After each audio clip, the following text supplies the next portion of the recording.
Hey guys, tonight we descend into the rank, gritty, and gloriously awful world of medieval labor.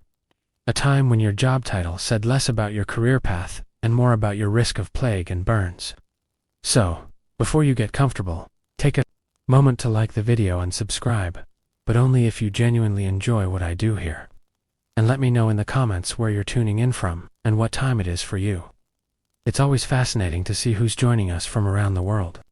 Now, dim the lights, maybe turn on a fan for that soft background hum, and let's ease into tonight's journey together. Let's say you're born in medieval England, and your career dreams are modest.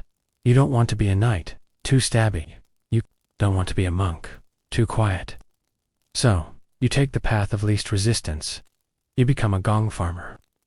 Gong, in case you were wondering, is not a musical instrument here. It's medieval slang for human excrement. And a gong farmer was the lucky soul who got to remove it from latrines, cesspits, privies, wherever medieval people relieved themselves after a hearty meal of turnips and regret. You worked at night, not because the job was mysterious, but because it was so offensively pungent that townsfolk preferred not to be reminded of your existence during daylight. You arrived with a shovel, a bucket, and possibly some last shreds of dignity. You descended into the pit, sometimes waist deep, sometimes further, depending on how productive the town had been. The good news, gong farmers were actually paid, well, sometimes more than carpenters or thatchers. The bad news, you earned every coin while marinating in centuries of communal shame. Now, health and safety weren't exactly priorities in the 1300s. Cesspits could collapse, methane could ignite. There are recorded cases of gong farmers passing out from fumes, slipping into the muck, and dying in what can only be described as the worst obituary ever written. As for tools of the trade, a wooden bucket, a long-handled scoop, occasionally a donkey, not for companionship, just to haul the cart of waste out of town. The waste was then dumped in designated lay stalls, or used as fertilizer, because nothing says organic farming like medieval bowel movements. Socially, gong farmers were avoided. You didn't exactly get invited to banquets. But some found camaraderie among fellow night soil collectors, probably while competing over who had the worst day. The smell, you didn't get used to it, you just stopped complaining. Eventually, it became part of your personality. So, yes, the gong farmer may not have wielded a sword or worn a fancy hat, but they kept medieval cities from drowning in their own digestive legacy. They were the unsung heroes of sanitation, one bucket at a time. And if that sounds bad, don't worry. It gets worse. Let's say you're not cut out for urban cesspits. You want something more natural, outdoorsy, involving wildlife. Congratulations. You've just become a leech collector. The proud medieval professional who spent their days wading through bogs to harvest nature's little vampires. The job description was simple. Step into a pond, stand very still, and let leeches attach themselves to your bare legs. That's it. You are the bait. You attract them with your warm blood, your poor life choices, and your resigned expression.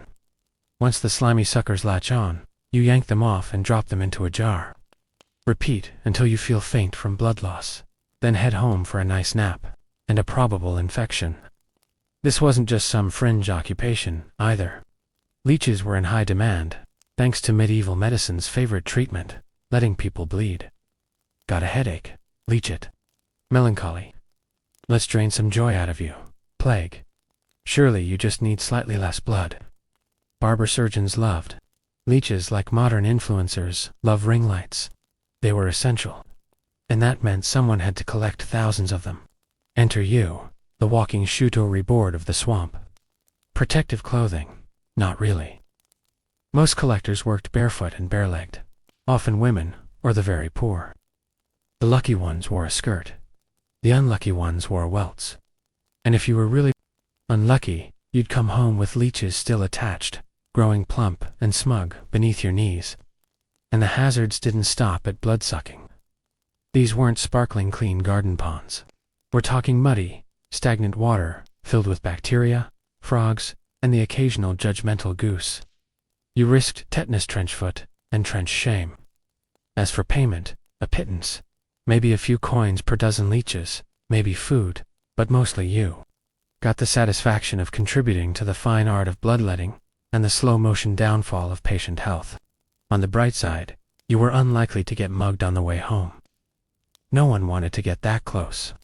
So, you've tried human sewage and parasitic pond duty, and you're thinking, what's next in this soul-crushing career ladder? Well, how about burying victims of the Black Death? That's right. You, dear viewer, are now a plague burier. Because in medieval times, death didn't wait for job interviews. This job came with 3 main requirements: a shovel, a strong stomach, and a complete disregard for personal safety. Protective gear, please. At best, you might have a rag soaked in vinegar tied to your face. At worst, you had nothing but your own optimism and some garlic someone swore would repel evil vapors. When the plague hit in the mid-4th century, people dropped faster than common sense at a witch trial. Entire neighborhoods emptied overnight. Corpses piled up in streets, homes, and churches. Someone had to move them. That someone knew mass graves or plague pits became your daily office. You'd spend hours digging trenches wide enough to toss in entire families. Sometimes there weren't even coffins, just bundles of limbs hastily wrapped in cloth, occasionally accompanied by a chicken for good luck. Or maybe it just wandered in. And don't expect gratitude. People avoided you like, well, the plague. If you showed up in the marketplace, everyone suddenly remembered they had somewhere else to be. You were considered bad luck, bad smell, and potentially contagious. A medieval triple threat. Now, the work was endless. No weekends, no holidays. The plague didn't take breaks, and neither did you. The worst part, you knew that every day on the job was a gamble. Many barriers became what they buried, especially after a sneeze or cough from the wrong direction. Compensation in theory. The town council might toss you a few coins or stale bread. In practice, you often got paid and continued existence. On the plus side, there was a sense of grim purpose. You kept cities from collapsing under the literal weight of death. But let's not romanticize it. You were basically playing Tetris with corpses while wondering if that weird itch on your arm was just fleas or fate. Welcome to the glamorous world of medieval textile production, where fashion met fermentation. And you, the humble fooler, made sure nobody's wool tunic felt like a cactus. Your job. Simple. Stomp on cloth soaked in human urine until it felt soft enough to pass for clothing and not medieval sandpaper. You see, raw wool is oily, stiff, and clings to everything like an unpaid intern. To turn it into wearable fabric, it needed to be fooled. A process involving soaking the cloth in a pungent cocktail of water, earth, and yes, urine. Why? Because stale human pee contains ammonia, which helped clean and soften the fibers. Why you had to stomp in it for hours? Because machines hadn't been invented, and your feet were apparently God's gift to the medieval textile industry. Now, this wasn't a gentle toe-dip situation. You were knee-deep in a vat of faded liquid, pounding fabric with your feet, like a winemaker who took a very wrong turn in career planning. And you didn't just stomp once or twice. You did this for hours, daily, for years. You essentially lived in a footbath of medieval beaux and regret, the stench legend. So much so that fooling houses were built far away from towns, not for zoning regulations, but because no one could stand the smell of your profession existing within smelling distance. And let's talk health. Between trench foot, ammonia burns, and mystery rashes with names like God's curse, your body was constantly rebelling. Oh, and if your shoes got soaked too bad, they'd probably dissolve by the end of the week anyway. As for social standing, let's just say foolers didn't headline feasts. You were tolerated like rats in the pantry, or that one cousin who won't stop talking about herbal medicine. Still, there was some job security. People always needed clothes, and wool was king. So long as humanity sweated, itched, and wanted to look slightly less like wild goats, your services were in demand.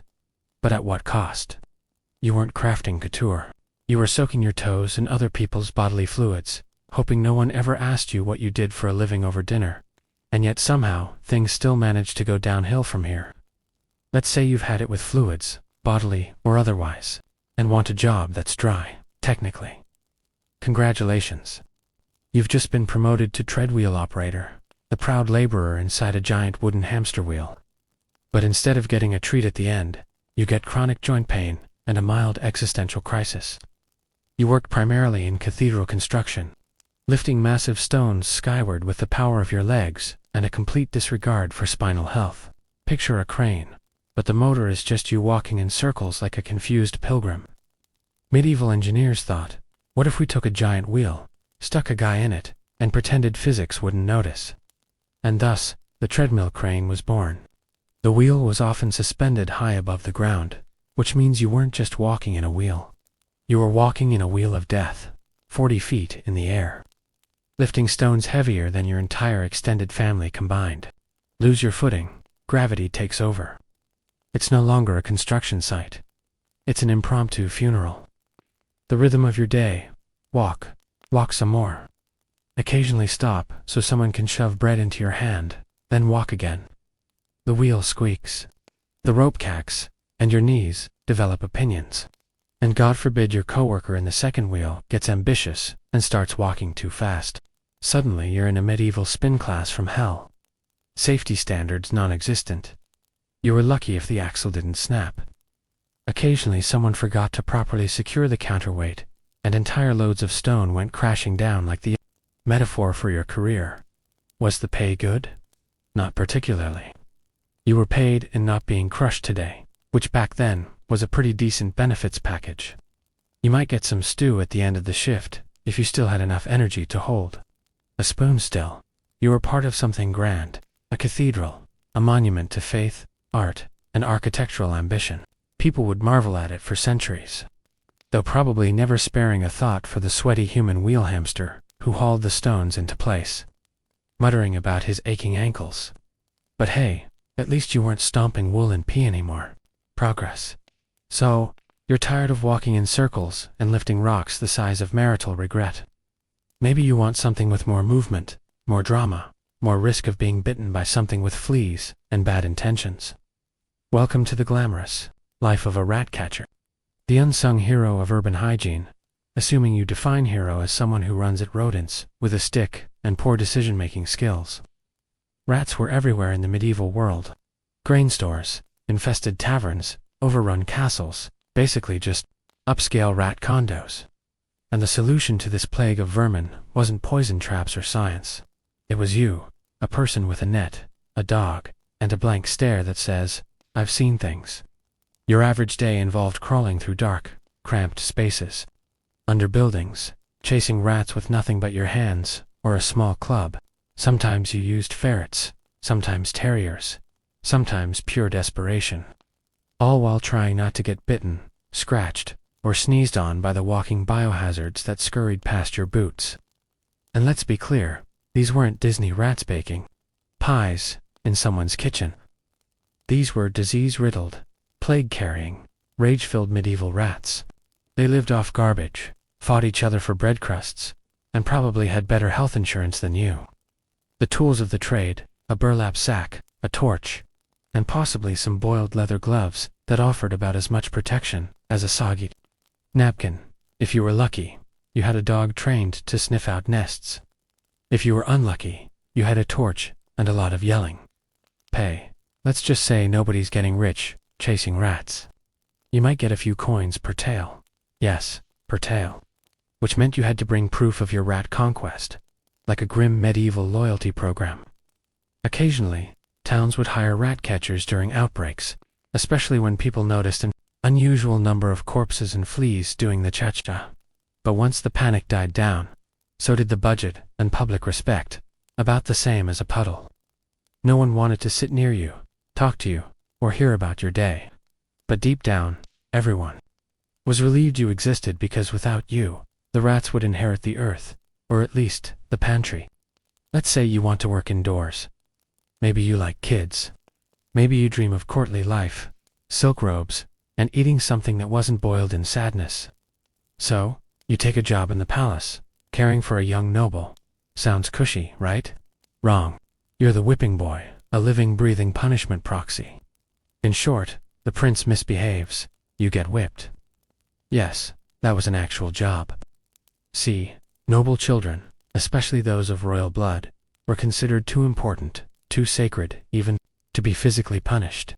Can't bruise the future king just because he fed gunpowder to the cat. So instead, they appointed another child, often of lower status, to be his constant companion.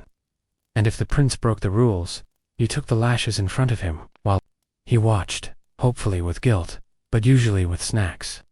It was a strange form of moral outsourcing. You were supposed to be so emotionally close to the prince that he'd feel bad watching you get flogged. A cute theory, unless you were dealing with a budding tyrant who thought your screams sounded like music. Your day involved shadowing the royal child at lessons, meals, riding, swordplay. You were his confidant, his study partner, and on bad days, his scapegoat. If he sassed his tutor, you got the rod. Failed his Latin, hope you like bruises. Threw a tantrum, better start limping. There was no career path either. You didn't become senior whipping boy or deputy of the lash. You just aged out, assuming you survived without permanent spinal curvature. Surprisingly, some whipping boys did become lifelong friends with their royal tormentors. After all, nothing bonds to kids like the shared memory of one being beaten for the other's misbehavior. Others, however, disappeared from the records. Probably after walking off into the woods and deciding that friendship isn't supposed to hurt this much. Pay, room, board, and maybe the occasional thank you note. No one built a statue to a whipping boy. But if you were lucky, you got to wear clean clothes and eat from the prince's table before being thrashed for his food fight. So you've grown, tired of rat bites and royal beatings. You long for solitude, fresh air, and a job that doesn't involve actual children or rodents. Enter the lime burner. A man so committed to dust inhalation, he made chimney sweeps look like wellness influencers. Your job? Burn limestone in a blazing hot kiln to produce quicklime, a vital ingredient in everything from mortar and plaster to agriculture and fun. Twist, corpses. That's right. Quicklime was occasionally used in burials to speed up decomposition. So your handiwork was everywhere. In walls, on fields, and quietly dissolving Uncle Jeffrey behind the church. The process involves stacking layers of limestone and fuel, wood, peat, or if you were particularly eco-conscious, dried dung, into a massive oven called a lime kiln. Then you'd light it and bake it at hellfire temperatures for several days straight. And by you, I mean you stood next to it, shoveling materials and occasionally poking it with a long stick like some medieval pizza chef. If pizza exploded your lungs and caught your tunic on fire. Breathing near a lime kiln was a bit like hugging a volcano while snorting chalk. The fumes were caustic, the dust was everywhere, and there was always the risk of spontaneous combustion. One gust of wind and you were coughing up masonry flecks while your eyebrows quietly disintegrated. Protective equipment, huh?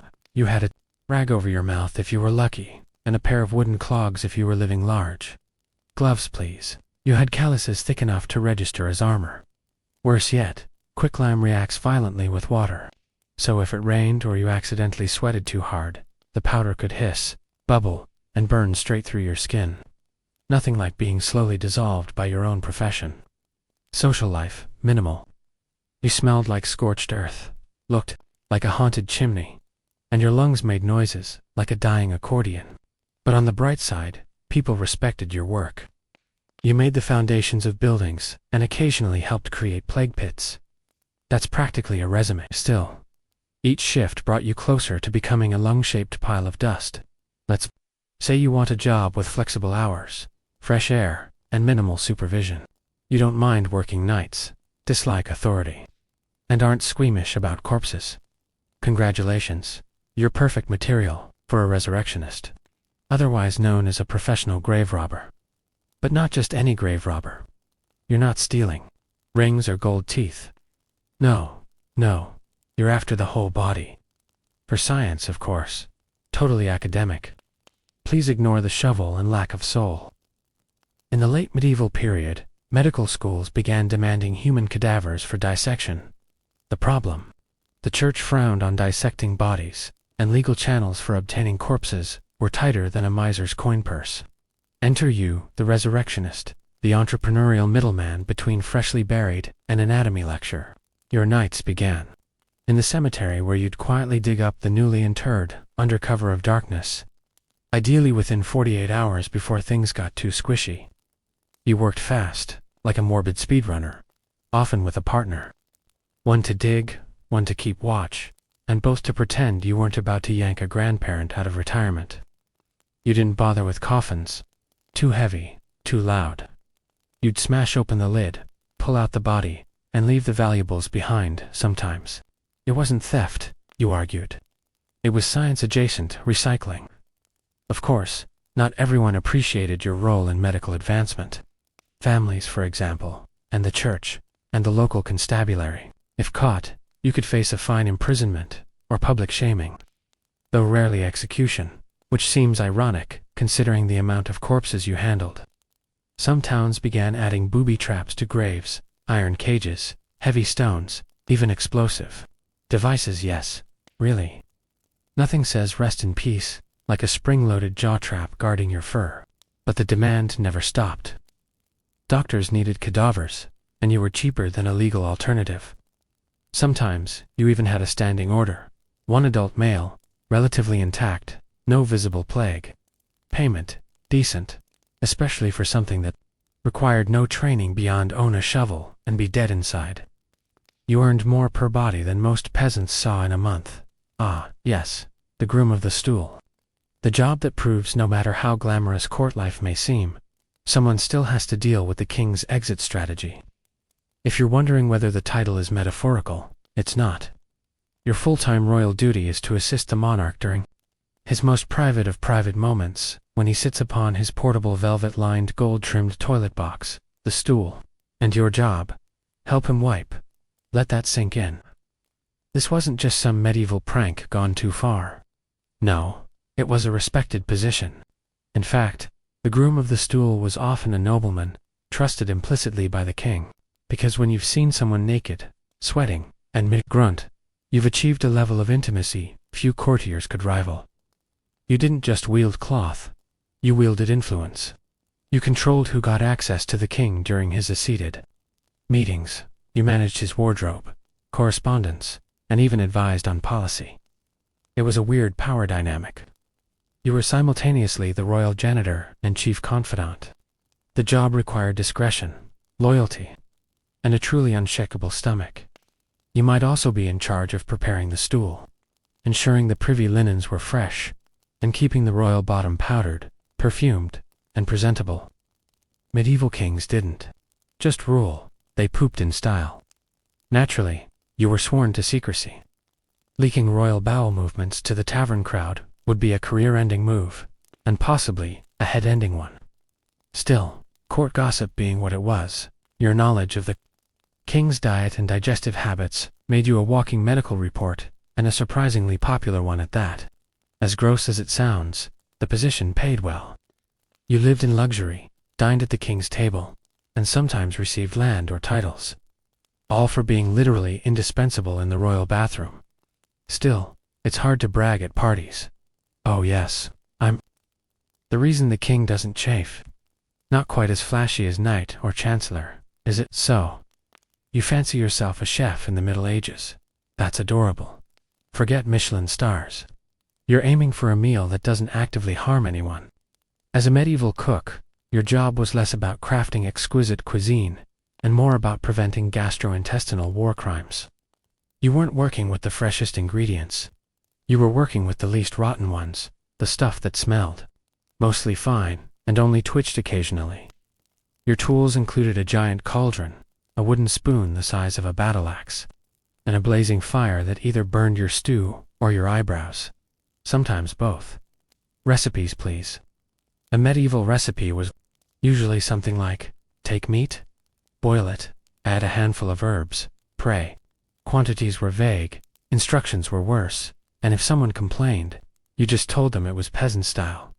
Working in a noble household meant fancier expectations and fancier ways to hide spoilage. Spices like pepper, cinnamon, and cloves weren't for flavor, they were for masking the taste of doom. If the meat still moved, you just added more saffron. Problem solved. Poultry had feathers until 5 minutes ago. Fish, hopefully not still blinking. Everything else went into pottage. A one-pot mush of vegetables, barley, and meat scraps boiled until it surrendered. The real horror, however, was feast day. Hundreds of guests, dozens of dishes, all prepared in a dark, smoky kitchen where the ceiling dripped grease. The dogs licked the floor and sometimes the food, and one scullery boy was always mysteriously missing. You were responsible for elaborate subtleties, sculptures made of sugar, or meat shaped like swans, dragons, or saints. That's right. You had to build a saint out of pastry, and still find time to boil 50 cabbages. If it collapsed, guess who got blamed? Not St. John the Melty, that's for sure. Burns, cuts, infections, and food poisoning were all part of the job. There was no refrigeration, no health inspector, and no sympathy when the Lord's pigeon pie exploded still. If you managed to not poison anyone too important, you might just keep your job for now, born appetite. So, you're not afraid of a little hard work. Maybe you enjoy the outdoors. Maybe you think lifting heavy things will give you biceps worthy of a church fresco. Welcome to the life of a quarryman, where your job is to fight rocks.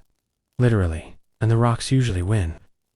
As a quarryman in medieval times, your day began before sunrise, and ended only when your arms stopped responding to commands. Your task: cut, smash, and haul gigantic chunks of stone out of the earth, with nothing but rudimentary tools and the sheer force of poor life choices. No fancy drills, no hydraulics, just hammers, chisels, wedges, and a deep personal vendetta. Against granite, you'd start by hammering iron spikes into natural fissures to split the rock, which worked eventually if you hit the same spot hard enough, often enough, while your hearing slowly retired from existence. For extra fun, you could pour cold water into hot cracks to try and shock the stone apart. Because when your job involves thermodynamics, it's a good sign something has gone terribly wrong. Dust everywhere in your lungs, your teeth, your bread. Safety goggles hadn't been invented, so you squinted and hoped today wasn't the day a rogue flake of limestone introduced itself to your cornea. Let's not forget the real thrill: cave-ins and falling slabs. One wrong tap and you could trigger a domino effect of screaming, scrambling, and a very awkward workers' compensation hearing, which back then was just a priest saying, well, he died doing what he hated. Your reward: a few coins, a sore back, and the knowledge that your stones might one day become a cathedral, or a dungeon, or a privy wall legacy, if you were lucky. You'd be assigned to quarries near limestone or sandstone, the soft rocks. If not, you might find yourself chipping away at granite, which is about as forgiving as a tax collector with a hangover. Social status somewhere between background character and local ghost story. Romance prospects only if someone was into perpetual grime and conversational wheezing. But hey, at least you didn't work indoors, so you think you've got a good cardio routine. Try being a wartime messenger in the Middle Ages. A job that combined marathon running, high-stakes diplomacy, and the constant risk of being mistaken for an enemy spy with really bad luck. Your job description was simple: carry vital military information across miles of enemy-infested terrain without getting shot, stabbed, trampled, eaten, or arrested. Think of yourself as a medieval USB stick, but with worse encryption and a much higher mortality rate. Speed was essential. You had to move fast enough to outrun horses, outwit bandits, and occasionally shout the phrase, "Don't kill me, I work here," in multiple languages. If you couldn't run, you rode. But horses made you more visible, and visibility in a war zone was not what you wanted unless you were a flag. Your deliveries, battle orders, secret troop movements, surrender demands, or awkward letters explaining why the king's reinforcements were 3 weeks late and very drunk. If intercepted, you might be tortured for information. If caught by your own side during a uniform change, you might be mistaken for a spy and hanged before you could even say, "Wrong camp." Sorry, weather didn't care. You were expected to gallop through storms, mud, snow, or scorching sun, all while keeping a scroll dry and legible, because nothing says logistical failure like ink soup. Sometimes, you delivered messages during the battle itself, weaving between clashing lines to inform one commander that the left flank had either collapsed or wandered off in search of lunch. Archers didn't care. Cavalry couldn't see you. Everyone else too busy stabbing each other to hear, "Please don't skewer the guy with the parchment." And if you survived the delivery, guess what? You got to go back, pay not bad, if you were fast, discreet, and had a sixth sense for danger. Survival odds slightly higher than being a catapult projectile, but only slightly. Still, for all its risks, the role had a strange nobility to it. You were the fragile thread holding armies together. The voice between kings, the guy who sprinted while everyone else ducked. Because nothing says hero quite like carrying bad news at full speed. The blacksmith. The medieval town's human furnace, part craftsman, part magician, and full-time sweat fountain. If it involved heating metal until it glowed like the sun, and then hitting it with a hammer until it begged for mercy, you were the person for the job. Your workspace, a forge hotter than a knight's armpit in July, filled with soot, sparks, and enough noise to scare off any notion of peace. You didn't need a rooster to wake the village. Just the rhythmic skull-rattling clang-clang of your daily metal opera. Blacksmiths made everything. Horseshoes, plowshares, swords, nails, armor, hinges, and about 600 other objects that people broke weekly, and they all wanted them yesterday. Oh, mighty blacksmith, my ox threw a shoe. Oh, great hammer holder, my gate hinge squeaks. I need a new sword. This one's too bendy. Everyone loved you until you charged them. Then suddenly, they remembered Brother Thomas makes nails on the side. Your body calloused, burned, deaf in one ear, and your dominant arm was roughly the size of a tree trunk. Romantic prospects weren't bad. You had muscles and permanent coal eyeliner, but small talk was tough when every sentence was followed by a coughing fit and a mysterious burst of flames from behind you. Let's talk danger. Red-hot metal, exploding sparks, iron that cracks instead of bends. Anvils that don't care about your toes, bellows that occasionally catch fire, because why not? One distracted moment, and your beard becomes a candle. And if you worked for a castle, or army, congratulations. Now you're mass-producing weapons for impatient men who solve disagreements with axes. Hope you like deadlines enforced by sword. But despite it all, the blacksmith was essential. You were the backbone of technology, the town's answer to, "Can you fix it?" Long before engineers, you were designing tools. Long before influencers, you were shaping trends. You made the stuff people needed to survive, and occasionally look impressive while doing it. Still, you never got statues. Just more broken metal, and a customer asking if it'll be cheaper without the decorative curls. Ah, yes. The bard, the wandering performer, the poet with the lute. The medieval equivalent of a podcast no one asked for but couldn't turn off because they were staying in your lord's hall. Being a bard sounds romantic until you realize your job is part musician, part gossip, part court jester, and full-time cold and hungry. You wandered from town to town with nothing but your instrument, your verses, and a suspicious cough. You sang of kings, of battles, of doomed lovers, of dragons that were probably just overgrown lizards. Anything to earn a coin, a meal, or at the very least, not get pelted with turnips. Every gig was different. One night, you'd be serenading nobles in a candlelit hall. The next you'd be dodging drunk peasants in a smoky tavern as someone shouted, "Play the one where the knight gets eaten." And you had to because that song paid in bread. Your biggest challenge wasn't remembering the lyrics. It was surviving the politics. One wrong word about the Lord's haircut, and suddenly you're the subject of the next execution ballad. The line between clever satire and treasonous insult was razor thin and heavily patrolled. You were also expected to memorize history, which, in medieval terms, meant whatever the person paying you wanted to be true. Did Sir Godfrey win the battle? Doesn't matter. If he's buying your dinner, Sir Godfrey absolutely crushed it. And hygiene. Let's just say bars were known more for mood than scent. Lice, fleas, and boots with holes were standard. Your clothes smelled like firewood and failure. But you made up for it with charm, wit, and an unnatural ability to rhyme sword. With board, still you held power. You shaped public memory. You spread news faster than a town crier with a megaphone. You were medieval PR, but with more stringed instruments and less shame. Occasionally, you'd strike gold and become a court bard, living in a noble's house, writing songs for weddings and war campaigns, until you rhymed honor with goner and found yourself back on the road.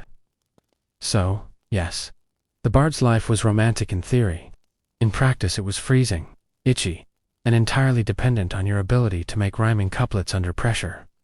It began with whispers of sails shaped like dragon wings, of warriors with iron beards and eyes like frozen seas. The Seine had always been a lifeline for Paris, wide, proud, serene. But in the spring of 845, the river became a warning. The Frankish towns along the coast fell silent, one by one. No bells, no smoke from hearths, just drifting wreckage and blood on the tide. When the news reached Paris, it wasn't a question of if the Norsemen would come. It was when and how bad it would be this time. But this wasn't just any raid. This wasn't a loose band of sea looking for gold and sheep. This was Ragnar Lodbrok to the Franks. His name sounded like thunder cracking through a church roof. Ragnar, the man who had once claimed descent from Odin himself. Ragnar, whose sons would go on to terrorize Europe, but who at this moment was very much alive, charismatic, and foaming at the mouth for plunder. With 120 longships and more than 5,000 warriors at his back. He didn't sneak toward Paris, he announced, himself. His sails cast shadows on the riverbanks. The rhythm of oars churned the sand like the march of fate. Every monastery and village along the river was looted, burned, or enslaved. The Franks prayed. Their king, Charles the Bald, scrambled to assemble defenses. But his realm was already stretched thin by civil war and infighting. The church screamed for divine intervention. The nobles argued over which bridge to defend. Meanwhile, Ragnar kept rowing. He didn't need siege engines or complex strategies. He had fire, he had fear, and he had time. Parisians stood atop their half-finished walls and watched as the river darkened with approaching death. Mothers hid their children in wine cellars. Priests tightened their grip on relics. And the king's messengers, sweaty, terrified, barely literate, begged neighboring cities for reinforcements that would never arrive in time. The Norse were no longer myths whispered in the tavern. They were real, and they were here. And at their helm stood Ragnar, laughing, wild, and ready to make history. There was no mistaking them. Long, narrow hulls, skimming the river like serpents. Their prows carved into snarling beasts, eyes painted to ward off evil. Except this time, the evil was already on board. Ragnar's fleet wasn't a ragtag group of fishermen turned raiders. These were professionals, hardened by years of conquest, in England, Ireland, and the North Sea. Each longship was a floating war machine rowed by men who measured time by battles and blood. Their shields hung in neat rows along the sides, forming a wall of painted death. Behind them stood warriors with braided hair and tattooed arms, some clad in chainmail stolen from Frankish corpses, others bare-chested and smeared with marten ash for intimidation. And it worked. As Ragnar's ships moved up the Seine, every village and abbey along the way became a rehearsal for the main act. Paris churches were torched. Clergymen were slaughtered or dragged off in chains. Frankish soldiers, who dared resist, were skewed and tossed into the river. And if the villagers were lucky, they were merely robbed.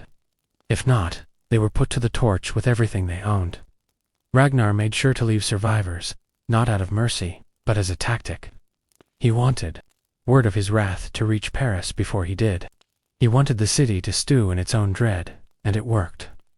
What made this fleet so terrifying wasn't just the numbers, it was the coordination. These weren't frenzied berserkers attacking blindly. Ragnar divided his forces like a chess master. Some raided inland, looting monasteries like St. Others guarded the ships. And always, the river was their highway and lifeline. And then, like some cruel theatrical crescendo, they reached the gates of Paris, the Frankish capital. Still reeling from civil wars, famine, and plague, now had to face an army that didn't negotiate, only pillaged, at the city walls. Ragnar ordered the burning of captured Frankish villages within sight of the gates. Smoke rose like a dark prophecy. He wasn't just threatening the city. He was daring them to stop him. And as the flames reflected off the Seine and onto his painted sails, Ragnar looked at the stone walls of Paris, not with fear or reverence, but with hunger. Because for Ragnar, Paris wasn't a challenge. It was a prize. Paris in 845 was not yet the towering fortress of later centuries. It was a city huddled on an island, the Ile de Cite, flanked by 2 wooden bridges and protected by makeshift walls. Its defenders were few, mostly local militia, monks with swords, and nobles more interested in their titles than warfare.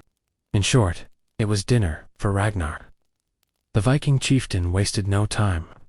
Upon arrival, he launched a probing attack on the outskirts, testing the resolve of the defenders. What he found was laughable. The Frankish response was disorganized, slow, and terrified. So Ragnar pushed forward, laying siege to the heart of Paris. He divided his forces, surrounding the island from both riverbanks. The Seine belonged to him now. No boats in, no boats out. Trade stopped. Food trickled in. Panic trickled out. Men set up campfires on every side, playing dice, drinking me, and sharpening blades just within earshot of the city walls. They knew the waiting game well. The longer the siege, the weaker the prey. Paris tried to resist. Archers were placed along the bridges. Bells rang constantly. Priests held mass 3 times a day, begging divine intervention while ignoring the stench of fear in the air. The Franks attempted a counterattack, a sortie from one of the bridges, but it ended in disaster. Ragnar's men feigned retreat, lured the Franks into open terrain, and ambushed them. Bodies floated back to the city, bloated and broken. Ragnar, ever the showman, escalated things. He captured dozens of Frankish soldiers. During a skirmish, instead of holding them for ransom, he crucified them right there on the riverbanks. He left their bodies for all Paris to see, as if to say, "Your prayers mean nothing to me." Inside the walls, famine began its slow creep. With every passing day, food stocks dwindled, morale cracked, and disease spread. The people looked to their King Charles the Bald, but he was nowhere to be seen. He had fled to safety while his capital burned. And Ragnar, he wasn't even sweating. He sat by the fire, sharpening an axe, watching the smoke rise from the churches he'd torched, and smiling. The siege wasn't just working, it was becoming a masterpiece. While Paris smoldered and starved, King Charles the Bold was experiencing a royal meltdown. From the safety of his distant court, he paced, prayed, and panicked. This wasn't supposed to happen. Not on his watch. He was a Carolingian king, a descendant of Charlemagne, the hammer of pagans. Yet here he was, being outmaneuvered by a pagan pirate with excellent cheekbones and a penchant for setting things on fire. Charles had problems. The first was his fractured kingdom. The Frankish Empire had splintered into rival factions, and Charles's own nobles had the loyalty of wet bread. Every call for reinforcements was met with excuses. "We're guarding our own lands," or "Good luck, your majesty." No one wanted to throw their troops into Ragnar's meat grinder. The second problem was money, or the lack of it. The treasury was thin, drained by years of internal conflict and religious spending sprees. But worse than that was the humiliation. Paying off Vikings was a stain on royal honor. Still, Charles was running out of options, and honor wouldn't keep his throne warm if Ragnar decided to sack the capital. So he tried bargaining. Messengers were dispatched with frantic offers.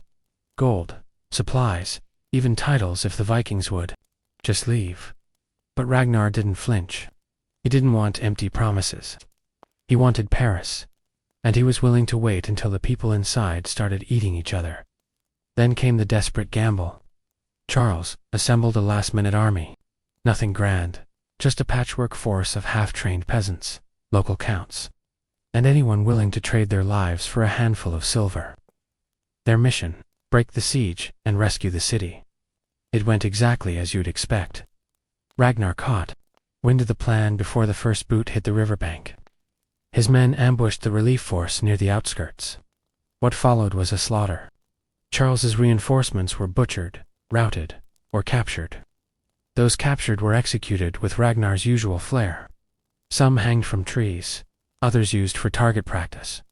Back in his court, Charles received the news like a punch to the liver. He had failed. His army had failed. Paris was out of time. And so, swallowing his pride like bitter ale, Charles reached for the last card in his deck. The bribe. Because when swords fail, gold speaks. In the end, it wasn't faith, fire, or Frankish steel that saved Paris. It was silver. Lots and lots of silver. Charles the Bald, out of armies and excuses, did what every ruler dreads. He cut a deal. It wasn't brave. It wasn't glorious. It was survival. And it came with a humiliating price tag. 7,000 livres of silver. That's over 2.5 tons of treasure. Enough to bankrupt a region, and enough to make Ragnar's beard twitch with amusement. But Charles wasn't negotiating from strength. He was negotiating from his knees. His envoys approached Ragnar's camp with trembling hands and bulging coin sacks. No fanfare, no threats, just a desperate plea. Take the silver, leave the city. And maybe, just maybe, leave us some dignity. Ragnar, being a professional, didn't gloat. At least not immediately. He listened, squinted thoughtfully, and probably pretended to consider rejecting the offer for dramatic effect. But of course, he took it. He hadn't dragged 5,000 warriors across half of Francia, just to play demolition derby with some underwhelming walls. He came for treasure, and the Frankish king had just opened the vault. The handover wasn't ceremonial, it was transactional. Chest after chest of silver was carted down to the Viking ships. The Franks looked on in silence. The Vikings looked on with glee. Some danced, others drank. A few openly debated whether they should take the money and sack the city anyway. But Ragnar, ever the tactician, chose reputation over greed. By accepting the ransom and sparing Paris, he sent a louder message than any torch or axe could. I can break you, but I don't have to. Just pay me. It was economic warfare, nor dash sedition. The Franks were stunned. Their king had just paid a fortune to a pagan warlord and let him sail away untouched. The clergy choked on their incense. The nobles seethed behind closed doors. But the citizens, they were just relieved to be alive. The siege lifted. The bridges were cleared. The fires died out. And Ragnar he loaded the silver, raised his sails, and began the journey home. Victorious, untouched. Paid like a king by a man who actually was one. And behind him, Paris stood smoldering, not in ruins, but in shame. With silver clinking. In his hall and smoke curling in the distance, Ragnar turned his longships back down the Seine, not as a raider fleeing, but as a conqueror departing on his own terms. His warriors sang, their voices echoing off the riverbanks like the final laugh of a villain who got away with everything. Ragnar hadn't just won a battle. He'd won a myth. As the fleet drifted downstream, they passed the same ruined villages, scorched abbeys, and looted monasteries they had ravaged on the way up. Nothing stood in their path. The Franks wouldn't dare. Not after what had happened in Paris. Not after seeing their king reduced to a checkbook. Some legends say Ragnar had his ships so weighed down with silver that he had to jettison some of it into the river to stay afloat. Others claim he paraded the crucified Frankish prisoners as a parting gift. Whatever the truth, one thing is certain. Ragnar left Francia richer, more infamous, and completely unscathed. There were no real attempts to stop him. Charles the Bald, licking his wounds, had no appetite for another humiliation, and even if he did, he no longer had the resources or the trust of his people to do anything about it. He'd paid off the wolf, and now had to live with the scent of blood on his doorstep. For Ragnar, the journey home was more than a retreat. It was a victory. Parade his reputation exploded across Europe. To the Norse, he was a legend made flesh, proof that the gods favored the bold. To the Franks, he was a nightmare they couldn't wake from. To other Viking leaders, he was now the gold standard for raiding, burn, terrorize, and then get paid too. Leave. The psychological wound left behind was deeper than any blade. After all, Ragnar hadn't breached Paris with ladders or siege engines. He broke it with fear, fire, and audacity. And that may have been the most terrifying part. He could have taken the city, but he didn't need to. As the dragon-headed ships disappeared over the horizon, one fact remained crystal clear. Ragnar Lothbrok had just robbed one of the most powerful kings in Christendom, and sailed away. without a scratch. The age of the Viking was no longer coming. It had arrived. When the dragon ships vanished and the river went quiet, Paris didn't celebrate. It exhaled slowly, shakily, like a city waking from a nightmare. The siege was over, but the trauma had just begun. The city reeked of smoke and sweat and unwashed fear.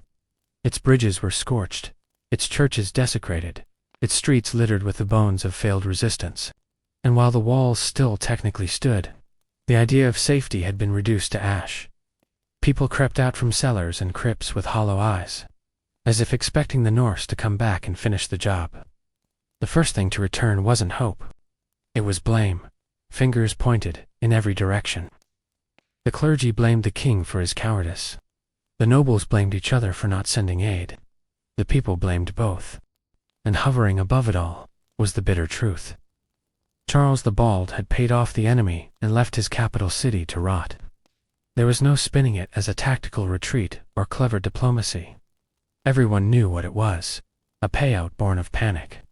The church tried to paint the survival of Paris as a divine miracle, a test of faith, or a sign of future redemption. But the people knew better. It wasn't angels who had spared them. It was silver. To make matters worse, the ransom had gutted the royal treasury. Inflation rose. Taxes soared. Monasteries wept over their stolen relics. The countryside, already weary from years of civil war and famine, buckled further, and with each passing day the legend of Ragnar Lodbrok grew taller, while the authority of the Carolingian throne grew smaller. Militarily, the implications were even more damning. Ragnar had exposed the soft underbelly of Frankish defenses. He didn't need catapults or battering rams. He just needed a river and a cause. Other Norse leaders took note. If Paris could be shaken so easily, what else was ripe for the taking? And perhaps most haunting of all was the feeling that this wasn't the end. It was the beginning, a prelude, a warning. Paris had survived. Yes, but it had also been humiliated, scarred, and forced to buy its own life. That kind of wound doesn't fade quickly. And in the smoky silence that followed, one question lingered over every broken gate and prayer. Stained floor. What happens when the next Ragnar arrives? The raid on Paris in 845 didn't end when Ragnar sailed home. In truth, it began something far more enduring. A legacy of terror, strategy, and cultural domination that echoed through Europe for generations. Other Viking leaders, upon hearing what Ragnar had accomplished, took notes and then took ships. Word of the Frankish ransom spread quickly through the north, and with it came a revelation. You didn't have to die gloriously in battle to make your mark. You could die wealthy, too. Ragnar had shown that gold flowed more freely from frightened kings than from burning cities. Soon raiders from Denmark, Norway, and Sweden began targeting the Seine, the Lier, and the Rhine. They weren't just reckless marauders anymore. They were businessmen with axes. Viking raids became annual events in Francia, like grim blood-stained holidays. Each summer brought new fleets, new demands, and new ransoms. Ragnar's playbook became doctrine. Sail fast, strike hard, terrify everyone, and get paid to leave. Cities began stockpiling silver, not for trade, but for protection. Monasteries buried their holy relics, and relics of saints, not out of piety, but out of fear. The Frankish response: fortify and pray. But it wasn't enough. In time, the Viking raids turned into settlements. First were winter camps, then fortresses, then towns. By the end of the 9th century, Norsemen had carved out permanent footholds in Francia, including the area that would become Normandy, literally. The land of the Men. It all traced back to Ragnar's siege of Paris. And Ragnar, his legend, grew beyond the battlefield. Songs were sung, sagas were told. Some say he later attacked Anglo-Saxon kingdoms, was thrown into a pit of snakes, and laughed as he died. Others claim he lived out his days in comfort, watching his sons tear Europe apart in his name. Whatever. The truth, the Viking image of Ragnar, the cunning, brutal, unshakable warlord, was now immortal. He was no longer just a man. He was a model. A model for how a single leader could exploit a fractured kingdom. crack its pride, and sail away a legend. The siege of Paris was not just a Viking success. It was a template for Viking domination. Paris survived, but it would never be the same. The memory of Ragnar's siege carved itself into the stone of the city, into the nightmares of its clergy, and into the policy of every king who followed Charles the Bald. It wasn't just a story. It was a warning, a reminder that even the mightiest city could be brought to its knees by a man in a long ship with nothing but fire, grit, and a greedy grin. The Frankish response, in the decades that followed, was nothing short of paranoid. Paris began to fortify, not just with thicker walls and sturdier bridges, but with policy. River traffic was monitored. Watchtowers rose like angry sentinels along the Seine, and the monarchy, bruised and humiliated, slowly clawed its way back to respectability by reforming the military and centralizing power. Eventually, these painful lessons laid the groundwork for what would become the Capian dynasty, the future of France, but trauma lingered. To the average Parisian, the name Ragnar wasn't legendary, it was personal. Parents used it to frighten children into obedience. Do your chores, or the Northmen will come. Merchants and monks alike remembered the screams in the streets, the black smoke, and the silence that followed. And even as the years passed, whenever a foreign sail appeared on the horizon, old men muttered, "They've come again." Yet the legacy wasn't all fear. The siege catalyzed a strange cultural exchange, albeit one soaked in blood. Viking mercenaries would one day serve Frankish kings. Norse settlers in Normandy would become Christian lords. The enemy, at the gates, would become the knights in the court. It was ironic, almost poetic, that the very culture that once looted Paris would later defend it. Still, deep in the DNA of the city, something had changed. Ragnar's siege had shattered the illusion of invincibility. Paris was not untouchable. It had been bought, broken, and spared. And the city never forgot that bitter lesson. Every archbishop who blessed a sword, every tax collector who weighed a coin, every soldier who manned a wall. Each was acting in the long shadow of 845, because when one man armed with only iron, fire and nerve can make an empire tremble, and a king pay up. The world notices, and the world forever after changed. In the Middle Ages, the road to salvation didn't start in a church pew. It started with blisters. To be a good Christian wasn't just about going to Mass or confessing your sins. Sometimes it meant putting one foot in front of the other and walking for hundreds of miles to visit a holy site. These journeys were called pilgrimages, and they were both deeply spiritual and absurdly physical. Picture a barefoot farmer trudging through rain, snow, and occasionally cow dung, all to stand in front of a saint's knucklebone in a gilded box. The motivation? Eternal salvation, or at the very least, divine brownie points. The church heavily promoted pilgrimages as a way to earn indulgences. Committed adultery. Go to Santiago. Lied to a priest. Try Canterbury. Murdered someone. Well, maybe start walking to Jerusalem and don't stop. But it wasn't always about guilt. Pilgrimage could be an act of gratitude, a request for healing, or just an excuse to leave your village without being labeled a heretic. For women, it was one of the few ways to travel with some social acceptance. For knights, it was a detour from stabbing people to prove how holy they were.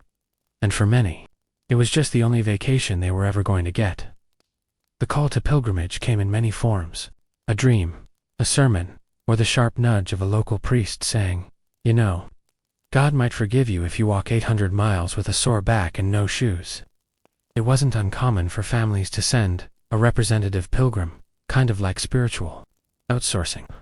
One person walking could supposedly earn blessings for the whole clan. Lucky them. Once committed, pilgrims received a blessing and donned the telltale signs: a staff, a satchel, and a distinctive badge, often shaped like a scallop, shell, or a cross. These symbols marked them as holy wanderers, not vagrants, which was an important distinction when sleeping in barns and begging for food. But make no mistake, a pilgrimage wasn't a stroll in the countryside.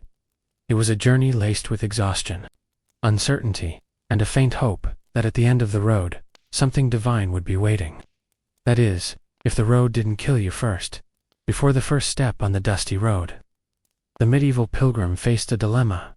What to bring when you're about to walk 1,000 miles on foot, with no Amazon delivery, no waterproof boots, and definitely no snack bars? The answer: as little as humanly possible, but still too much. Pilgrims packed their lives into a satchel the size of a modern handbag. Weight was the enemy. Every extra tunic meant 1 more ounce to carry across mountains, swamps, and bandit-ridden woods.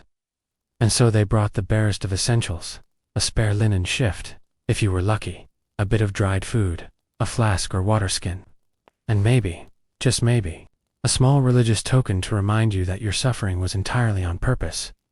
Then came the staff. This wasn't a hiking accessory. It was a multifunctional miracle stick.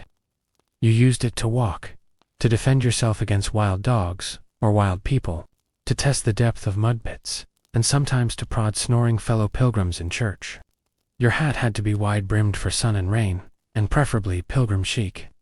Bonus points if it had a scallop shell pinned to it, the universal badge of pilgrimage to Santiago de Compostela. That shell could grant you access to monasteries, soup kitchens, and free hay and barns. Think of it as your medieval passport, except it didn't expire, and everyone knew you were probably broke. Footwear was another misery entirely. Most pilgrims wore sandals or low leather shoes, barely better than going barefoot. Blisters weren't a possibility. They were a guarantee. Many wrapped their feet in linen and prayed they wouldn't rot before reaching the next shrine. For food, you didn't pack much. Instead, you relied on the kindness of strangers, monasteries, or fellow pilgrims. And kindness might mean a bowl of onion soup with a side of dry bread. If you were too proud to beg, congratulations. You were also too proud to eat. Perhaps the most essential item wasn't even physical. A letter of pilgrimage.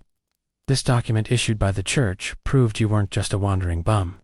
It was your holy permission slip, and without it you might end up in jail instead of heaven. So with aching feet, an overloaded sack, and a silent prayer, the pilgrim set out. Because when packing for the afterlife, there's no such thing as traveling light. Once you left the comfort of your village, or whatever passed for comfort in medieval Europe, you entered the vast, unpredictable theater of the road. And the road didn't care about your prayers. Let's start with the terrain. Medieval roads were not roads in the modern sense. They were glorified footpaths, or muddy death traps, depending on the weather. Rain turned everything into soup. Snow hid wolves. And summer cooked your flesh and attracted every biting insect between Normandy and Jerusalem. Bandits were a constant threat. Pilgrims were easy prey, unarmed, poorly fed, and often carrying small amounts of coin or religious trinkets worth selling. A pilgrim walking alone was basically a mobile donation box with legs. Even traveling in groups wasn't always safe. Some thieves dressed as fellow pilgrims to blend in. Nothing says betrayal like getting robbed by a guy wearing the same scallop shell as you. Then there were the animals. Wolves, bears, wild boars, all ready to remind you that being eaten alive could also be considered penance. Dogs roamed freely, and were less man's best friend, and more territorial monsters with mange. One wrong turn through the woods, and you weren't just off course, you were on the menu. But even more treacherous than bandits or beasts was temptation. Pilgrimage routes were lined with taverns, brothel, and gambling pits, especially near large towns. Some pilgrims never made it past the first city before their vow of piety turned into a haze of wine, dice, and regret. The church disapproved, of course, but the tavern owners, they welcomed your soul's downfall with open arms and cheap ale. Even your fellow pilgrims could be a problem. There were scammers, freeloaders, and self-proclaimed prophets preaching strange visions in exchange for food. Arguments erupted over sleeping space, directions, and who smelled worse. You could be halfway to Rome and suddenly find yourself in a heated debate about the Virgin Mary with a barefoot fisherman from Flanders. And yet, somehow most kept walking. The journey was part endurance test, part spiritual obstacle course. Every mud-wrenched mile, every wolf howling in the distance, every temptation resisted or shamefully indulged. It all became part of the story, part of the sacrifice.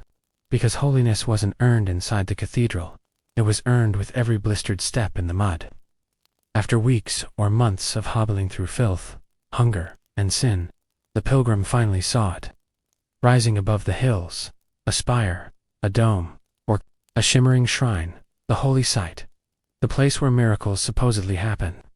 And it was usually smaller than expected, whether it was the shrine of St. Thomas Becket in Canterbury, the bones of St. James in Santiago de Compostela, or a suspiciously well-preserved toe of St. Margaret somewhere in France. The destination varied, but the vibe remained. Sacred hype. These sites were the medieval version of Disneyland, but instead of roller coasters, you've got sacred relics, candlelight processions, and the occasional exorcism. The relics themselves were the main attraction. But let's be honest, medieval Europe had a bit of a relic inflation problem. There were enough splinters of the true cross to build a forest. Everyone claimed to have the skull of John the Baptist, sometimes 3 in the same city. But authenticity wasn't really the point. Belief was. Pilgrims would crawl on their knees to reach the relic. Some wept, others fainted. Many simply touched the shrine and whispered a desperate prayer. Heal my blindness. Forgive my adultery. Fix my aching back. The belief was that saints had posthumous superpowers, and their bones could still grant miracles like medieval vending machines. And where there were miracles, there was money. Towns built around these shrines profited enormously. Inns, taverns, trinket sellers, and monks with suspiciously high prices for special blessings thrived. You could buy candles, holy water, amulets, and even tiny flasks, allegedly filled with saintly sweat. For the right price, your soul could get an express lane to forgiveness. The church encouraged it. Pilgrimage sites brought prestige, donations, and a steady stream of religious tourism. Entire cathedrals were built just to house a single toe or dried-up tunic. And the more dramatic the legend behind the relic, the bigger the crowds. Bleeding statues, check. Incorruptible bodies, absolutely. Talking skulls. You bet someone claimed it, but even amid the spectacle, many pilgrims found genuine awe. Standing in candlelit silence before a golden relic after surviving the brutal road felt like arriving at the edge of heaven. It may not have looked like much, but to a weary soul, that shrine was everything. Pilgrimage wasn't just a spiritual journey, it was big business. Every step a pilgrim took meant coins changing hands. Inns, taverns, blacksmiths, relic vendors, and even beggars depended on the flow of the faithful. And when hundreds or even thousands of pilgrims funneled through a town each year, the local economy didn't just survive, it thrived. Enter the pilgrim trap. A village with a mediocre shrine would suddenly experience a vision, a miracle, or a goat giving birth with a crucifixed mark on its side. The next thing you knew, a chapel popped up, candles were lit, and someone was charging 3 denarii for a look at a fingerbone allegedly belonging to Saint someone or other. Tourists came, merchants followed, and the church gave its blessing after collecting a tidy cut of the offerings. Of course, the most profitable sites like Santiago de Compostela became pilgrimage megahubs. Entire industries sprang up. Cloak weavers for the dusty traveler, cobblers to patch torn shoes, and bakers who made dry, durable bread that could last through weeks of misery. You could even find medieval pilgrim guides, men who promised protection and directions for a price. Sometimes they were legitimate. Sometimes they were just well-dressed robbers with a contract. Merchants sold souvenirs by the wagon load. Little tin badges shaped like the shrine's relic were worn proudly by pilgrims, signaling where they'd been, like medieval travel stickers. You could even buy fake ones if you were too lazy or too smart to walk the whole route. Monasteries played a major role too. Far from being spiritual retreats, many operated like well-oiled hospitality machines. Monks would welcome pilgrims with beds and bowls of soup, but not without a suggested donation. Some were genuinely kind, others had a knack for holy pricing. And then there were the scammers, forged relics, staged miracles, fake monks, and self-declared holy men who promised divine healing in exchange for all your worldly possessions. Pilgrims had to walk a fine line between faith and foolishness. Still, most participated willingly. They knew the game. They were part of it. And after all, wasn't their own salvation worth a few coins? In the end, the road to heaven might have been lined with prayer, but it was paved with silver. Despite the loneliness of the road, very few pilgrims walked entirely alone. Safety in numbers was the rule, not the exception. Groups formed organically, people from the same village, tradesmen heading the same way, or strangers who simply had the same limp and the same goal. Like a medieval backpacker hostile, these bands were chaotic, noisy, and weirdly intimate. And they were never boring. Group dynamics ranged from touching solidarity to full-blown chaos. One day you were sharing crusty bread under a tree. The next you were yelling at someone for stealing your turnip. Pilgrims came from every walk of life. Nobles, peasants, monks, widows, merchants, and criminals doing penance. What could possibly go wrong? Language barriers didn't help. A German pilgrim might walk with an English farmer and a Breton nun. The result, a lot of pointing, memeing, and occasional fights about who got the dry sleeping spot under the eaves of a barn. Disputes were common over food, over pace, over whose relic badge was shinier. Some took pilgrim vows of silence which helped until someone tripped over their bag and broke a flask of holy water. Then all vows were off. Still, amid the squabbles, something deeper often formed: camaraderie. Sharing a road full of mud, illness, and divine fear tended to strip people down to their basics. You laughed at the same ridiculous sights. You carried each other when someone got sick. You prayed together when wolves howled too close. You wept when someone died along the route, which happened far more often than anyone liked to admit. There were also moments of strange joy, spontaneous, singing, storytelling around a fire, acts of kindness from total strangers, a shared loaf, a dry cloak, or a silent hand on a shoulder at a shrine. It wasn't all suffering. Some pilgrims said the fellowship was the best part. Many returned home with new friends, letters from foreign places, or tales of that one Italian guy who could juggle knives and recite psalms. Others parted ways quietly, slipping away at a fork in the road with a nod and a prayer. Because on the pilgrim road, people came and went like clouds, but the journey always kept moving forward. Not every pilgrim walked with pure intentions. Sure, many set off with sincere goals: penance, healing, a fresh start. But the medieval world, like ours, was full of contradictions. And nowhere did piety and pride collide more hilariously than on the pilgrimage trail. Some pilgrims were more concerned with how they were seen than why they walked. These were the ones who made sure everyone knew how far they'd come, how much they'd suffered, and how often they'd prayed on a single loaf of moldy bread. Humility optional. Dramatic storytelling absolutely required. Then came the fashion pilgrims. Yes, really. Wealthy nobles often dressed the part of a humble traveler, but with expensive cloaks, engraved staffs, and embroidered satchels. They would hire servants to carry their luggage, and sometimes even ride horses the majority of the way. Because nothing says spiritual suffering like a portable feather mattress. And while most pilgrims walked every agonizing mile, others found shortcuts, literal and spiritual. Some hired carriages for parts of the journey, or paid others to carry them. A few simply bought pilgrimage badges at the market and skipped the entire trip. Why risk wolves and dysentery when you could fake it with a shiny tin shell and a good lie? But spiritual cheating had consequences. The church frowned on what it called false pilgrims. Some towns even posted guards on major pilgrimage roads to check papers and verify intentions.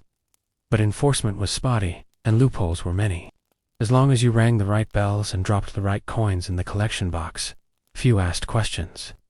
Yet even among the cheats and the peacocks, genuine piety still burned.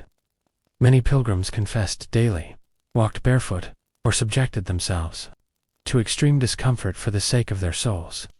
Some even carried heavy crosses or whipped themselves along the way. Others walked in silence or swore off meat, wine, or even speech until they reached their holy goal. The line between devotion and display was thin and often trampled by muddy feet and human nature. Because in the end, pilgrimage wasn't about being perfect.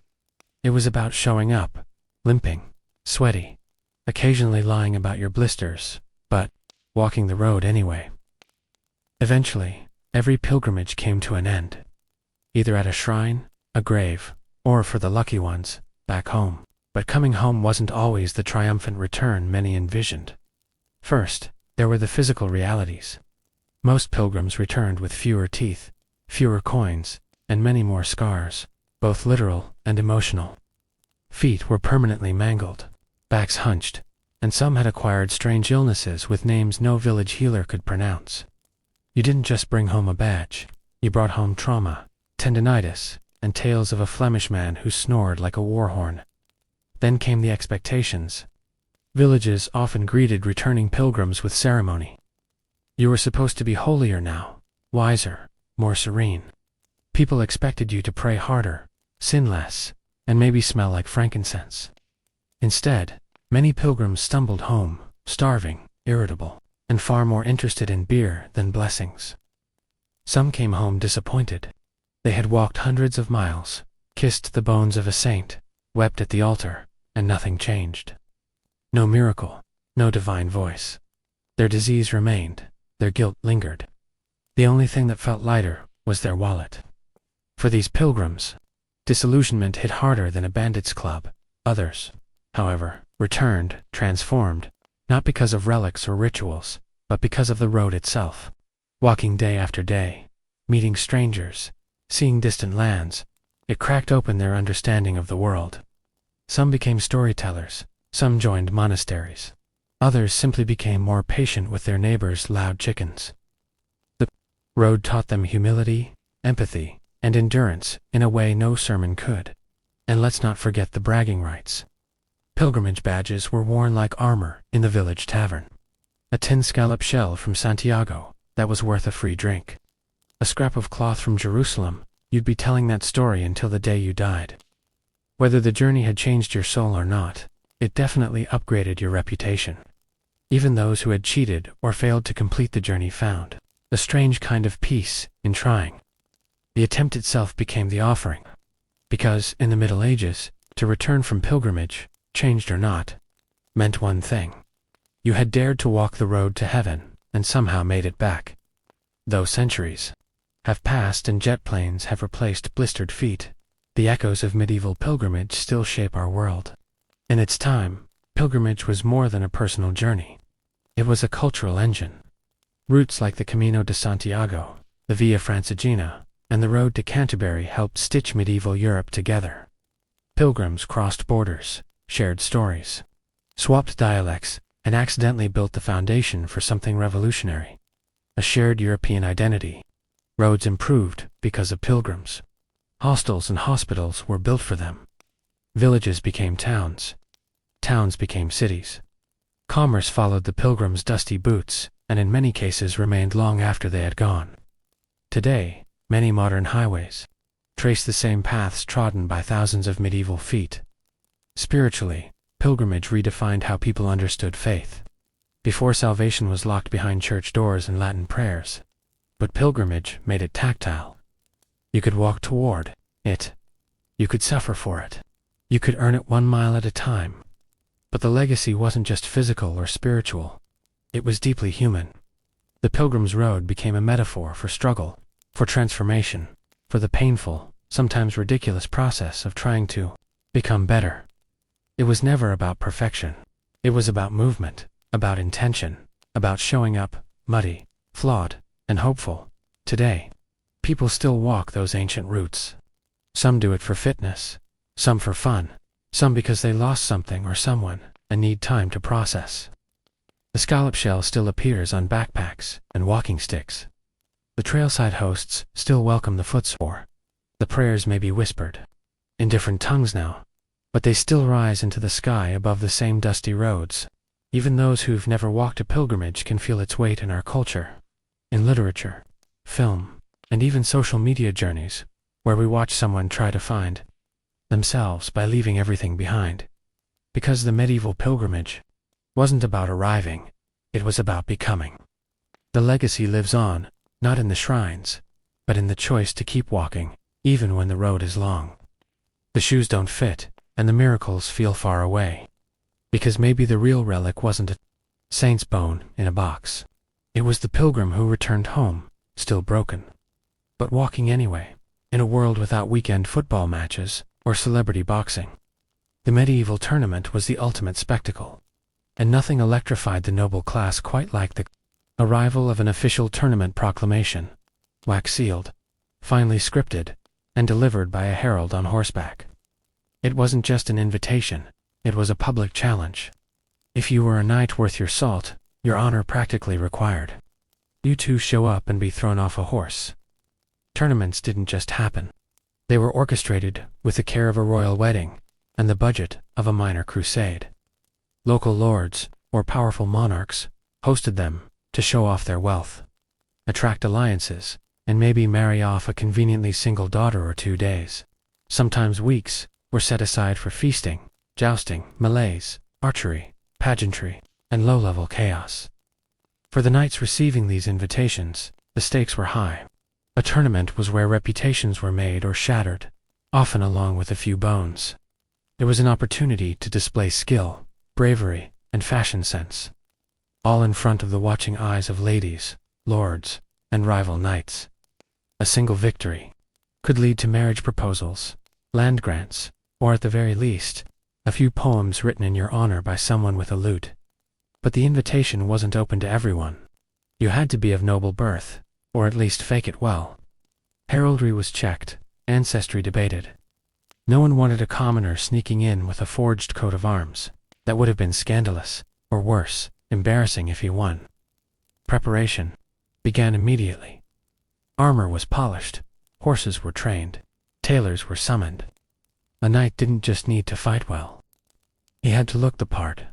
Your surcoat needed to gleam. Your family crest had to be visible from 50 paces, and your lance balanced to the ounce. Whispers of rivalries also traveled with the invitation. Had Sir Baldwin insulted Sir Geoffrey's sister? Last tournament, was Sir Roland still bitter about being unhorsed by a younger knight with better hair? These scores would be settled with the thunder of hooves and the crash of steel. The moment that wax seal cracked, a knight's pulse quickened. Because the tournament wasn't just a game. It was war made polite. Once the tournament was announced, the real work began, and for the knights, that meant training. Brutal, relentless, and often slightly insane training. Because, while tournaments were wrapped in pageantry and ceremony, they were still at their core organized violence on horseback. And if you weren't prepared, you weren't just going to lose. You were going to eat dirt in front of 1,000 spectators, and possibly a duchess. First, the joust, the iconic event. 2 knights, full tilt, lances down, aiming to explode each other's dignity and ribs. But landing a successful hit wasn't as simple as charging like a maniac. It required hours of drilling. Knights practiced against wooden quintons, rotating targets with shields on one side and a heavy sandbag on the other. Hit the shield too weakly and you failed. Hit it off center, and the sandbag swung around and smacked you in the head. Excellent. Motivation, balance, was everything. You had to aim a 12T lance at a moving target, while galloping on a horse wearing 80 pounds of armor, without falling off yourself. Training involved strengthening core muscles, perfecting timing, and developing a relationship with your horse so tight, you practically read each other's minds. A spooked or sluggish steed could ruin your whole shot, and your femur.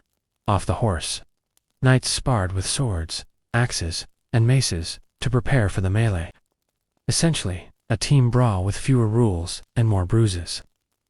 This was the part of the tournament that simulated real battle. It could last for hours, involve dozens of fighters, and frequently ended with dislocated shoulders, shattered noses, or unconscious noblemen being dragged out of the mud by their squires. And squires, they trained, too.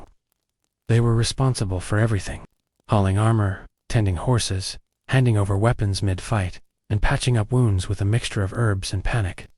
A good squire could mean the difference between glory and humiliation. A bad one might accidentally hand you your ceremonial sword instead of your battle-ready one. Oops. Training was exhausting, dangerous, sometimes deadly, but knights accepted it as part of the code. You didn't just train to win, you trained to survive. Because no matter how romantic the songs made it sound, tournaments weren't tales of gentle chivalry. They were battlefields with a dress code. Before A single lance was shattered. Tournaments were already a battlefield of style. Knights didn't just arrive. They made an entrance, and everything from their surcoats to the embroidery on their horse blankets screamed one thing: status. You weren't just a fighter. You were a walking family brand. And your colors, symbols, and outfit choices spoke louder than any war cry. At the heart of this spectacle was heraldry. The medieval version of a resume, Instagram profile, and sports jersey rolled into one. Shields and banners displayed your coat of arms. Lions for courage, crosses for piety, and mythical beasts for those who clearly had something to prove. Every color, every pattern had meaning. Red for valor, gold for generosity, black for grief or vengeance. Or maybe you just liked the way it looked when it caught the sunlight. These symbols weren't just for flair. They helped identify knights under layers of armor. You might be helmeted, visored, and indistinguishable in the dust of the joust. But your heraldic device told everyone who was getting clobbered. And more importantly, whose reputation was being raised or ruined in front of the crowd. And oh, the crowd. Tournaments were public theater. Nobles, townsfolk, visiting merchants, and romantic hopefuls all lined the pavilions, eager to see who looked the part of a hero. Knights often sponsored tailor-to-design striking surcoats and comparisons. That's fancy horse armor, in case you're not fluent in medieval fashion. Bright colors, glittering threads, and intricate embroidery turned the lists into a runway of chainmail and swagger. But it wasn't just about personal branding, it was political. Your clothes signaled alliances, who you dined with, who your patron was.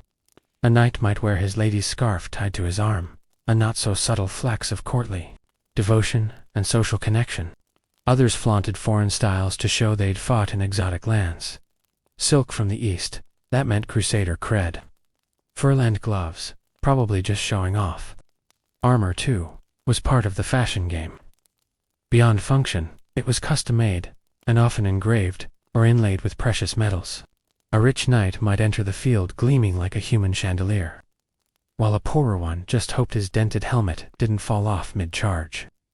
Because in the tournament world, looking good wasn't optional.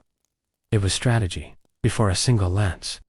Lowered or sword was drawn, the tournament kicked off with pageantry that made royal coronations look like backyard barbecues. This was the grand procession, a slow-moving, dazzling parade of egos. Armor and heraldry, designed to impress, intimidate, and charm the watching crowd. Knights rode in single file, their banners fluttering, horses adorned in flowing comparisons, and squires scurrying behind like stressed-out assistants. Each knight's name was announced by the heralds, who sometimes added spicy commentary like, "Victor of 3 past tournaments," or "He who once split a man's helmet clean in half." Modesty was not the mood. Ladies of the court watched from silk-draped stands, evaluating the contenders like medieval talent scouts. Noble lords sized up potential allies or rivals. And among the cheering peasants, bets were already being placed. Would Sir Geoffrey unhorse that smug Italian again? Would someone fall off their horse in the opening bow? You never knew, and that was half the fun. After the parade came the oaths. One by one, knights stepped forward before the tournament judge, a high-ranking noble or even royalty, and swore to uphold the chivalry code.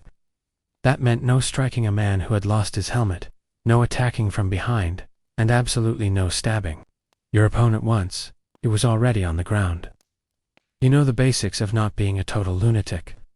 These oaths weren't just for show, they were public declarations of honor.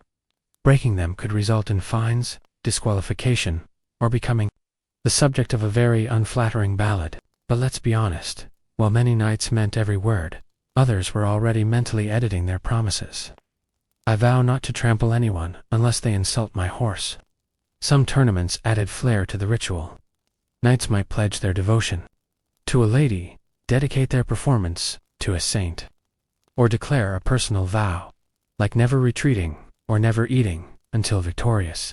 Romantic, absolutely reckless. Usually the procession and oaths set the stage.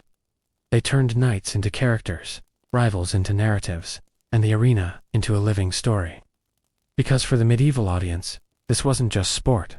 It was theater, choreographed, glorified violence, with a moral message, and really expensive costumes. But even with all the risks, knights kept coming back. Because jousting wasn't just for honor, it was for status. A victory in the lists could mean instant fame.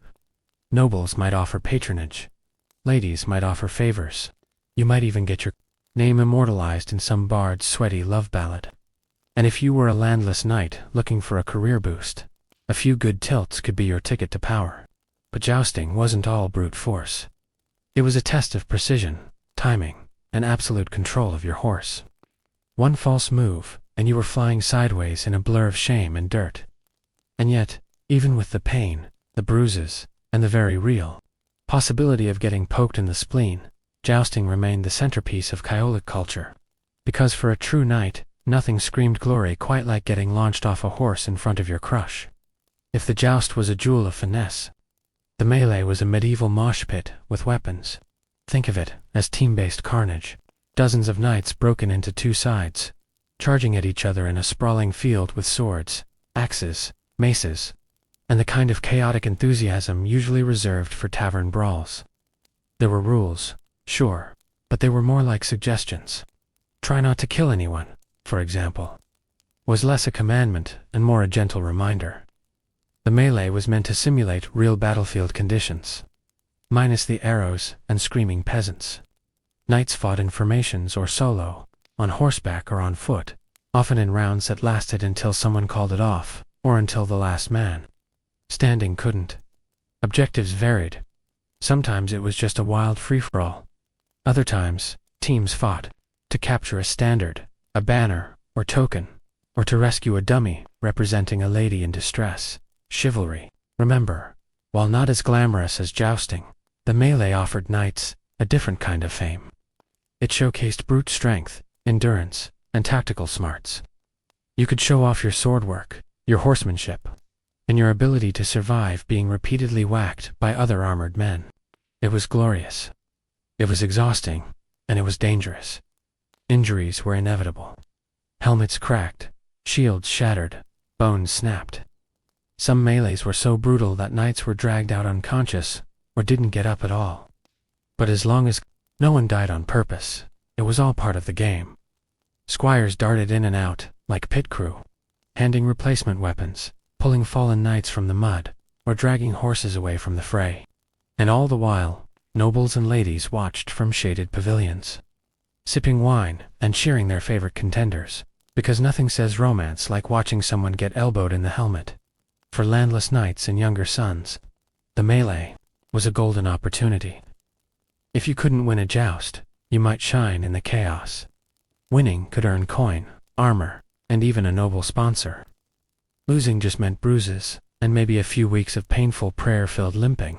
But in a world obsessed with honor and spectacle, the melee was where true grit showed. Because nothing said knightly virtue like beating your enemies with a stick and looking good doing it. Let's be honest. Part of why knights put themselves through bruised ribs and shattered egos was for the glory. But another part, the ladies, were watching. Tournaments weren't just war games. They were social stages. And knights knew their every move could win more than just coin. It could win favor, admiration, or even a strategic marriage proposal. And no part of the tournament was more ripe for flirtation and performance than the moments between fights. Noblewomen didn't just sit in the stands, fanning themselves and looking pretty. They were active participants in the pageantry. Many knights would dedicate their performance to a lady of their heart, sometimes tying a scarf, veil, or token from her hand to their lance as a symbol of devotion. This wasn't just sweet, it was calculated. If the knight performed well, the lady shared the glory. If he was unhorsed spectacularly, well, at least she didn't promise exclusivity. Ladies awarded prizes too, garlands, rings, or a kiss on the cheek for the victor. The crowd ate it up. These courtly rituals reinforced ideals of chivalry, fighting for love, for beauty, for something nobler than just your own pride. Of course, it also helped that said, beauty was seated in a velvet pavilion surrounded by servants and luxury, while you were sweating into a steel bucket. But love at tournaments wasn't always innocent. Affairs bloomed, secret notes were passed, nobles gossiped, Some knights made careers out of seducing high-born women under the pretense of chivalric devotion. The church disapproved loudly, but that never stopped anyone. And then there were the poets. Minstrels and troubadours traveled from tournament to tournament, turning heroic deeds and romantic disasters into rhymed performances. If you managed to win both the joust and the heart of a duchess, your name might echo in songs for years. If you fell off your horse trying to impress a baroness, that also made it into the ballads, just with more laughter.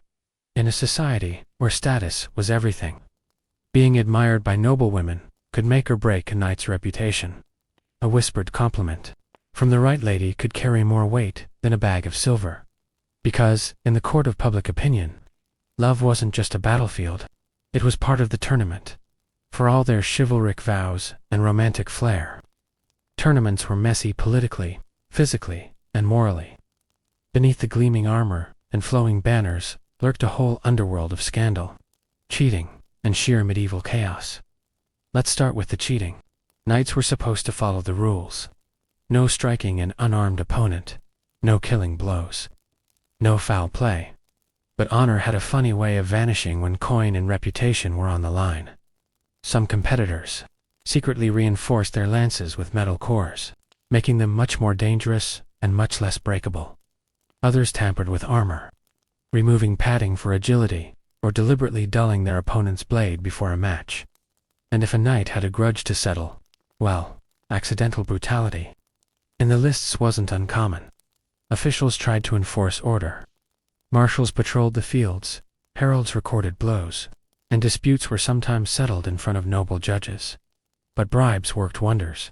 A well-timed pouch of silver could turn a disqualification into a slap on the wrist, especially if the accused knight was rich, well-connected, or throwing a feast that night. Then came the accidents, often indistinguishable from the cheating. Lances shattered in ways they weren't supposed to. Helmets flew off. Horses collapsed. One knight famously took a lance splinter through the eye, dying instantly. Another fell so hard he bit his tongue in half and was mute for life. These weren't freak outliers. They were part of the risk, and knights knew it. And yet nothing stirred the crowd like a public scandal. Rivalries got personal. Drunken brawls broke out in the camps after dark. There were whispered affairs between knights and noblewomen, stolen prizes, switched identities, and at least one known case of a woman disguising herself as a knight to compete. When discovered, she was expelled from the lists, but not before winning 2 matches and thoroughly embarrassing half a dozen. Noblemen, clerics disapproved of the whole scene. Tournaments, they said, encouraged vanity, violence, and sin. They weren't wrong, but they were ignored because the nobility loved the drama.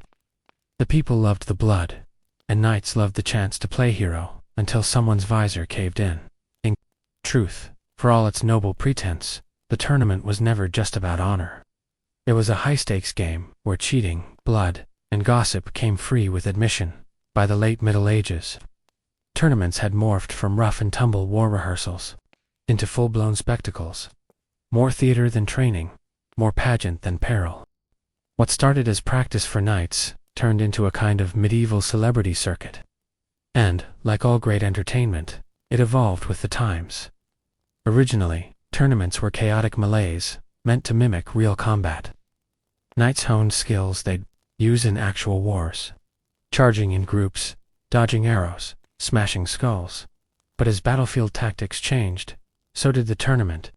Plate armor became heavier, swords more ceremonial, and lances blunter. The event shifted focus from practical warfare to polished performance by the 14th and 15th centuries.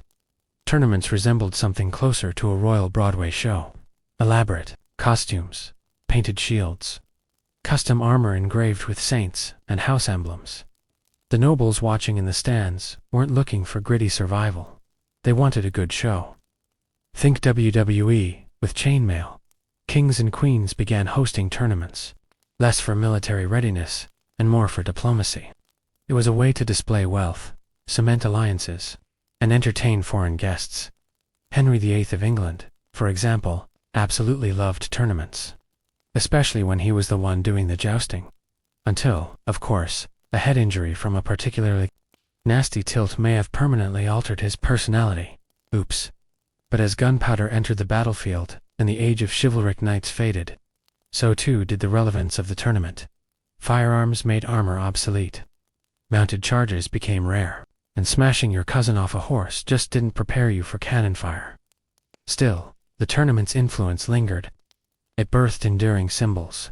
The romanticized knight, the damsel's favor, the gleaming suit of armor. It shaped literature from Arthurian legend to Shakespearean drama, and even today, echoes remain. Renaissance fairs, jousting reenactments, fantasy fiction filled with noble duels and elaborate tournaments. Every time someone in fiction raises a lance or challenges a rival in front of cheering crowds, they're drawing from this medieval tradition. The tournament may no longer dominate court calendars, but its legacy is undeniable. It combined violence with honor, chaos with choreography, and turned battlefield brutality into entertainment, because, in the end, the medieval tournament wasn't just about training knights. It was about creating legends with a splash of blood, a dash of scandal, and a whole lot of flair. Smell of sanctified sweat and damp wool, and follow the distant thump of hooves on churned soil. Where the medieval tournament unfolds like an armored daydream beneath a banner-streaked sky. You blink once, and the whole world is horsehair, lands, and embroidered flags snapping in a lazy breeze. The kind that seems to blow just for effect. The field is circular, ringed by hastily built wooden stands full of people pretending to be nobility for the day, and by nobility pretending they aren't bored. A line of squires scampers past like anxious ducklings, each one bearing the weapons and egos of men far more powerful and equally insecure. Over there, a knight in too tight plate armor is trying not to sneeze because his helmet is laced with rose petals and his rival is watching. And no one wants to be remembered as the sir who sneezed. Across the tiltyard, a herald stands with the bored posture of someone who's already lost his voice twice today, trying to summon enough grandeur to shout names that are mostly incomprehensible combinations of French, Latin, and whatever the announcer had for breakfast. But you're not in the stands, and you're not a knight, and thank goodness for that. You are, as always, somewhere in between. Maybe a servant fetching vinegar water for a dehydrated jouster. Maybe just an onlooker who has quietly stolen someone's sausage roll. The trumpet sounds again, unnecessarily dramatic, and outride. The first two contenders, horses puffing and steaming like iron kettles. The lances are raised, the crowd hushes, and for a single moment time seems to stretch itself out, like warm dough, expanding until nothing exists except the glint of steel and the slow, thudding promise of impact. When the two riders crash together, it isn't elegant, it never is. One lance shatters. One knight flops off his horse like a bag of laundry. The other pumps a mailed fist in the air, and probably breaks a knuckle. The crowd cheers, though they didn't really understand what happened. Neither did the knights, if we're honest. But it doesn't matter, because that's not the point. The point is spectacle, tradition, and making your enemies watch you win, while pretending not to cry. Back in the stables, another knight is vomiting from nerves, and his squire is fanning him with a flag that's accidentally upside down. No one notices. No one ever does. And as the golden hour lazily stretches across the muddied tournament grounds, like a cat finding its dignity, the noble nonsense refuses to slow down. In fact, it escalates. You watch as yet another pair of knights awkwardly trot their horses into position, attempting to look fierce, while one of them clearly has a cramp, and the other is whispering something panicked to his squire about whether or not his codpiece is on straight. The herald clears his throat with the gravity of a man announcing the fate of empires, and proceeds to shout out a series of titles so absurdly long it sounds like someone reading a ransom note backwards.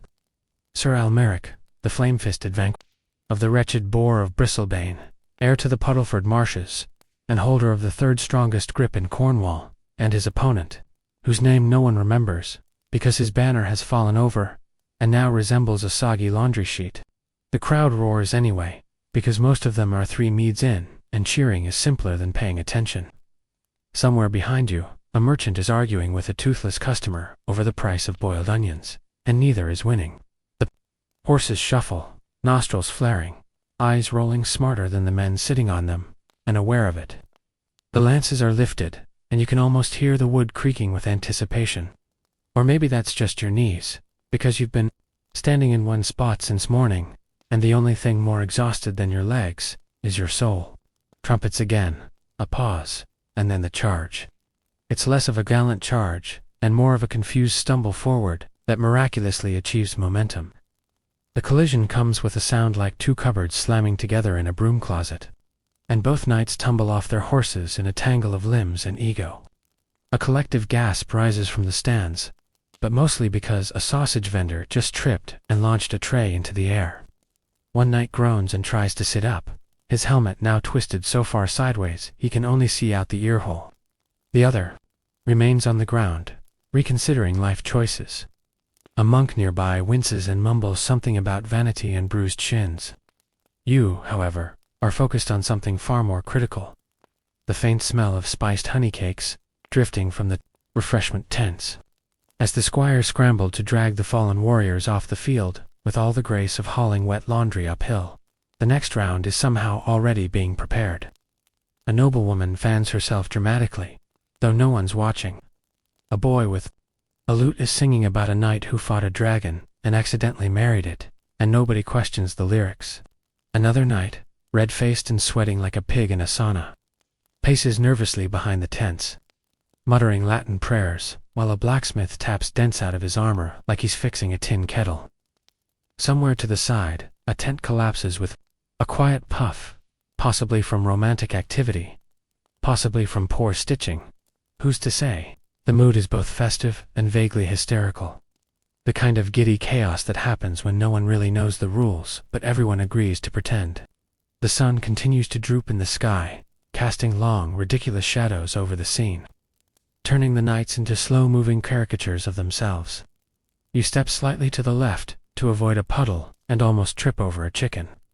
No one apologizes. The next herald lifts his trumpet, gives it a half-hearted toot, and we begin again. And somehow, despite the bruises, the broken lances, and the increasing likelihood that someone will lose a finger to poor planning, it all carries on as if the entire tournament is powered, not by tradition, but by sheer delusional determination. You yawn, not from boredom, but from the weight of it all, and wonder briefly if anyone's ever jousted in their sleep. It seems plausible here. Everything does much clanging and whinnying and shouting in 3 languages.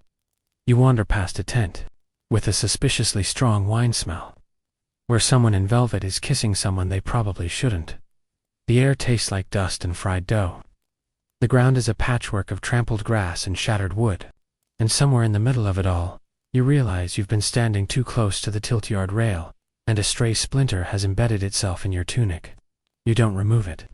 You let it stay, a tiny souvenir from a world where armor is heavy, pride is heavier, and the only thing sharper than a lance is a noblewoman's side eye.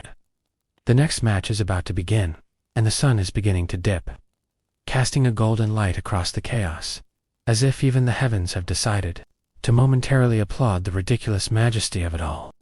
Now by the time the third round of clumsy combatants has been hauled off the field and replaced by 2 fresh faces with gleaming armor and slightly less gleaming expressions, the sun has softened into that particularly sleepy shade of medieval orange, the kind that bathes even the most absurd spectacle in a strangely holy glow. If you didn't know better, you'd swear the tournament was blessed. You do, of course, know better. You've seen knights vomit behind banners, and you've heard a lady-in-waiting refer to her champion as Sir Sweaty Disaster under her breath. The latest pair of contestants rides out onto the field to the usual trumpet wheeze and confused applause, their horses clearly more elegant than their riders. The first, a lanky fellow whose armor squeaks with every motion, grips his lance like it's a particularly aggressive fishing rod. The second, squat and beat-faced, has a helmet shaped like a cabbage, and a look of grim resignation that says he'd rather be anywhere else, possibly inside the cabbage. The squires scurry back to the sidelines like rats fleeing a theological debate. Once again the crowd leans forward in anticipation, though half of them are distracted by a juggler who is attempting to balance on a barrel while tossing turnips. The other half are asleep. The horses begin their charge, hooves thudding across packed earth in a rhythm that sounds almost noble if you squint. You don't squint, you know what's coming. And when it comes, It's not a majestic crash, but a sideways disaster. One knight drops his lance mid-gallop. The other hits his opponent directly in the chest, but bounces off like a rubber mallet on an anvil. Both men remain upright, barely, but neither seems to know what to do next. The crowd erupts, not in awe, but in confusion, which sounds remarkably similar at this distance. The herald consults a parchment. The judges huddle like scholars debating the existence of dragons. And a nearby bard starts composing a song about the great double almost of Sir Droopy and Sir Bouncer. Meanwhile, just behind the tournament grounds, the cook has caught fire. Not the person, just the stew. It's unclear if anyone will stop it. You step aside to let a goat pass. The goat is wearing a hat. No one explains. A small boy asks if this is the final round. A nearby adult answers, "It's the final something," and then sneezes into a flag. One of the knights dismounts too. Applause, trips over his own spur, and is immediately awarded a sympathy kiss from a noblewoman, whose husband is very clearly watching and pretending not to care. The other knight waves half-heartedly to the crowd, then vomits neatly into a shrub. He's given second place. Somewhere above all this, a flock of birds flies past, startled by a trumpet flourish that announces the arrival of yet another contender. This one in black armor, of course. Because there's always one who thinks the color of mystery will make up for poor balance. The Black Knight rides slowly, dramatically, as if the wind itself owes him an apology. His banner shows a skeletal fish and the phrase, "Death from the deep," which would be more intimidating if he hadn't just dropped his reins. You sigh. The tournament continues. Of course it does. Like all things in this strange corner of medieval life, it rolls forward on a mixture of misplaced confidence, semi-religious fervor, and too many onions. The crowd cheers again, this time not for victory, but because someone just spotted the mead cart returning. And as the tournament enters its fourth, or maybe fifth, phase, you realize that time has completely abandoned the field, and so have most of your expectations. All that's left is noise, dust, spectacle, and the gentle comfort of knowing that no matter how ridiculous things become, you'll still be here, quietly observing, slightly bewildered, and just far enough from the tilt-yard to avoid getting accidentally jousted.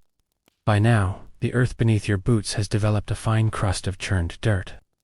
Mead spillage, horse sweat, and whatever that sticky puddle near the ale tent used to be. And yet, the tournament refuses to run out of steam, or perhaps it has, and no one's noticed.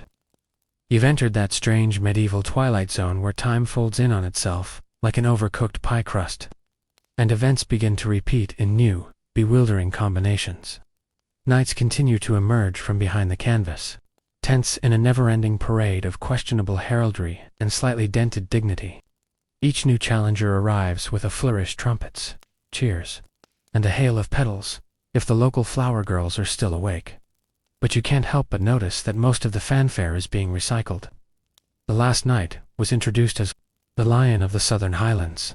This one is also the Lion, though he appears to be from the western swamplands and bears more resemblance to a wet cat than a jungle predator. His armor, slightly too tight in the torso, squeaks audibly with every breath. His horse, a noble steed in name only, looks moments away from quitting and enrolling in monastic life. They square off against a veteran knight whose plate armor is so scratched it resembles the surface of a well-used frying pan. The crowd cheers, though it's more habit now than enthusiasm, a learned response, like chickens reacting to grain. You spot an old man near the front row who hasn't blinked in 20 minutes. He might be dead. No one checks. The trumpet sounds once more, that weary little blare, like a kazoo made of regret, and the lances lower for what must be the 100th time today. The horses charge. You brace for a glorious collision. Instead, one knight veers slightly to the left and collides with a hay bale. The other drops his lance, catches it, but hits himself in the knee during the recovery. The result is technically a draw, but emotionally a tragedy. The crowd applauds anyway. A few children laugh, and one woman begins loudly explaining how, back in her village, tournaments involved actual dragons. No one believes her. Somewhere off to the right, a bard is playing a dirge about unrequited love between a squire and a mutton leg. It slaps. Meanwhile, in the royal pavilion, the local baron has removed his boots and is fanning himself with a turkey leg. His wife, visibly unimpressed, whispers something to her maid that includes the word ferret-faced. You consider wandering off to the tent that offers foot rubs and vaguely mystical ointments, but then remember the last time you went in, they mistook you for a warlock and tried to burn your shoes. Safer to stay put. The next night approaches. He's got one eye, 2 belts, and 3 different crests stitched into his tunic, none of which match. His squire is 10 years old and appears to be crying. Across from him, his opponent adjusts. Her helmet, yes, a lady knight, sharp-eyed and unsmiling, who rides a horse that looks like it bites for fun. The crowd perks up. Something about the contrast, chaos versus competence, wakes everyone momentarily from their stupor. They clash, and for once, the crowd roars for real. Sparks fly, shields splinter. A lance breaks cleanly in 2.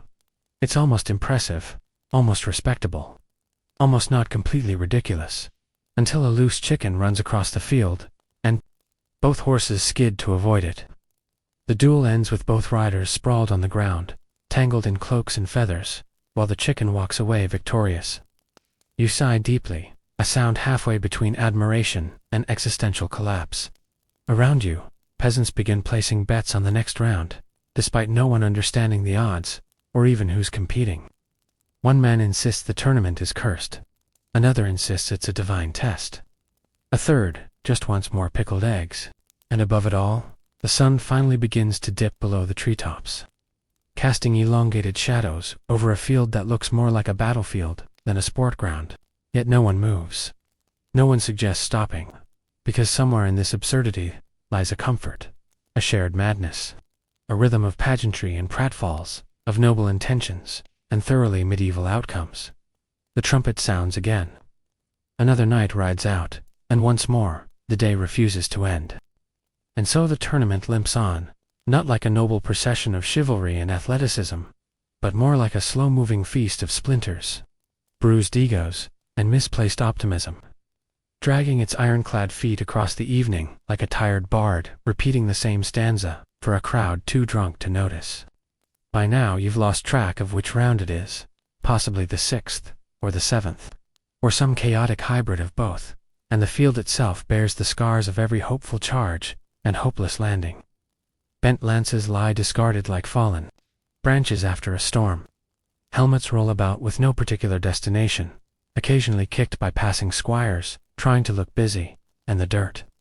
The dirt is no longer just dirt.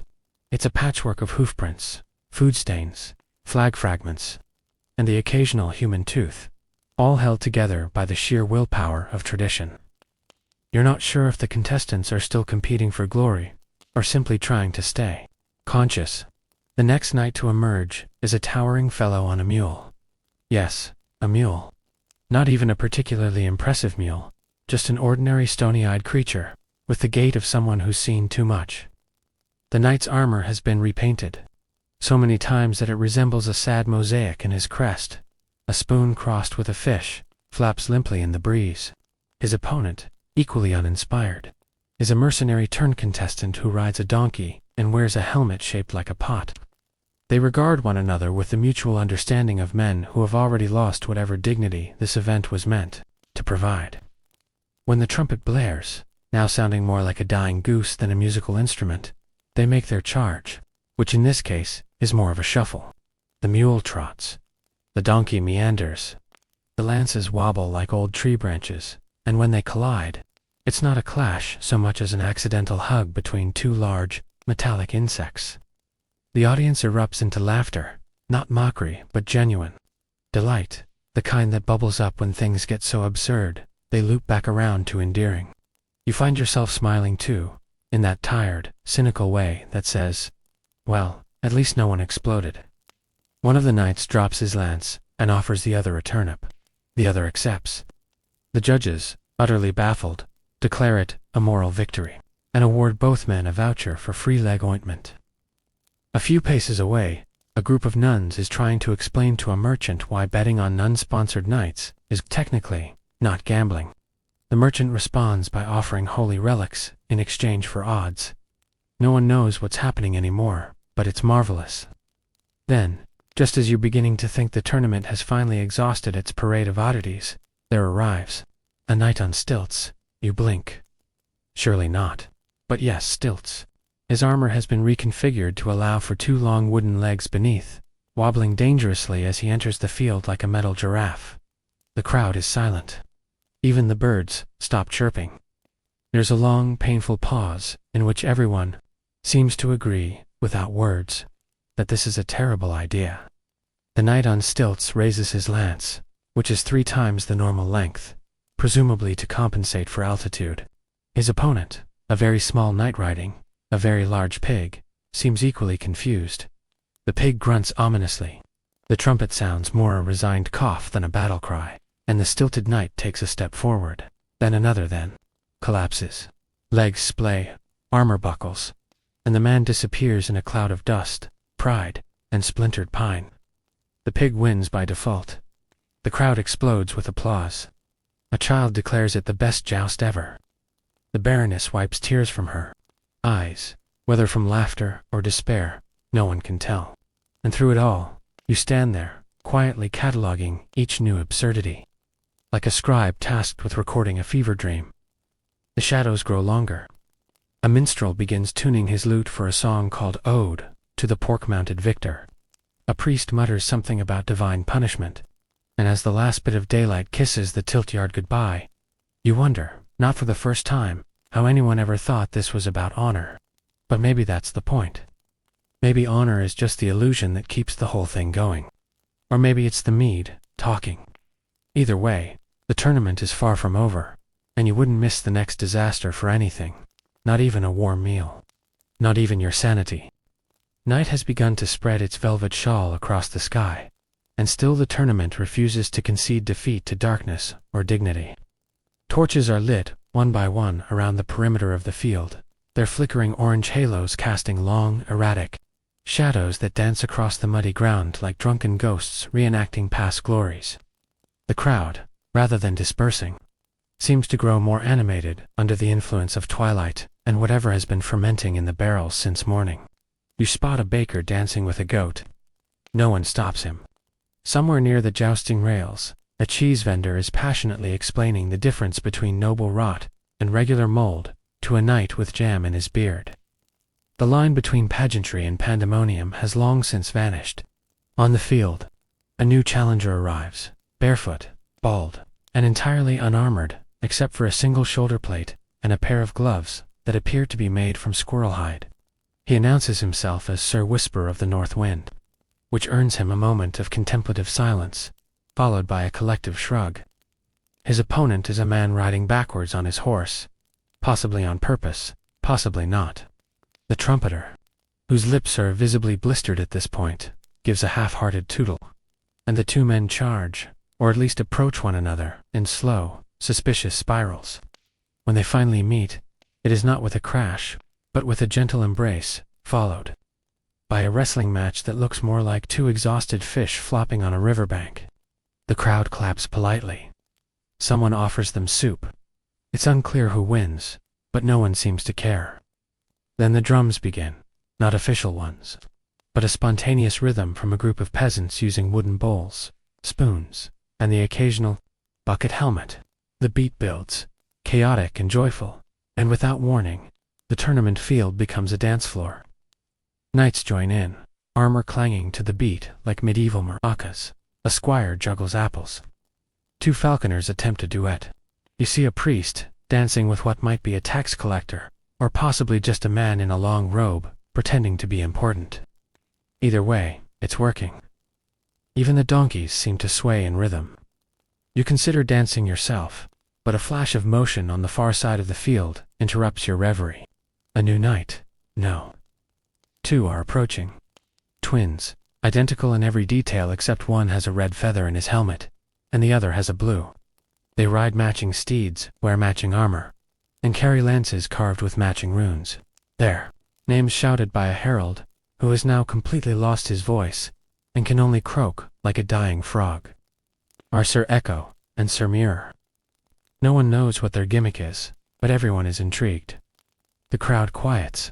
Even the impromptu drummers pause, spoons in midair. The twins lower their lances. The tension is palpable. The charge begins. And then, just feet from impact, both horses veer left. The knights ride past each other completely, continue off the field, and disappear into the woods without looking back. The silence that follows is spiritual. The Baron, possibly stunned into enlightenment, mutters something about destiny and time loops. A small girl asks if this means the tournament is over.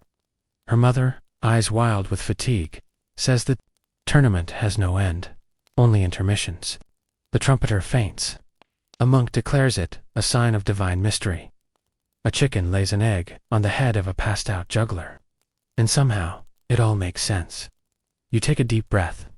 The air smells of roasted onions, wet straw, and unshakable absurdity. The moon now hangs fat and full above the tilt-yard, gazing down like a slightly concerned grandparent. Lanterns sway in the breeze. Laughter echoes in unpredictable bursts. Someone starts singing about a knight who fell in love with his own reflection. And though your feet ache, your mind is frayed, and your soul may never recover, you stay. Because something about this farce feels eternal. Something about it speaks to the secret truth of humanity, that we dress ourselves in heavy costumes, declare noble intentions, crash into each other for reasons we barely understand, and call it valor. And sometimes, when the sun goes down, and the music plays, we dance anyway. Because what else can you do in the middle of a tournament that will never end? At this point in the evening, or whatever strange dimension of time now governs the tournament grounds, you've lost all sense of chronology. The stars above, scattered like breadcrumbs across a black velvet cloth, offer no guidance, and the moon has taken on a slightly judgmental tilt, as if unsure whether to laugh or cry at the spectacle below. The tournament, rather than winding down, appears to be evolving, or possibly mutating into something far more unruly than chivalric combat. The field, once a place of noble challenges and blood-stirring pageantry, has become a surreal arena of experiments, improvisations, and social entropy. A new match is announced, not by trumpet or herald, but by a fishmonger yelling, "Oi, look at this one."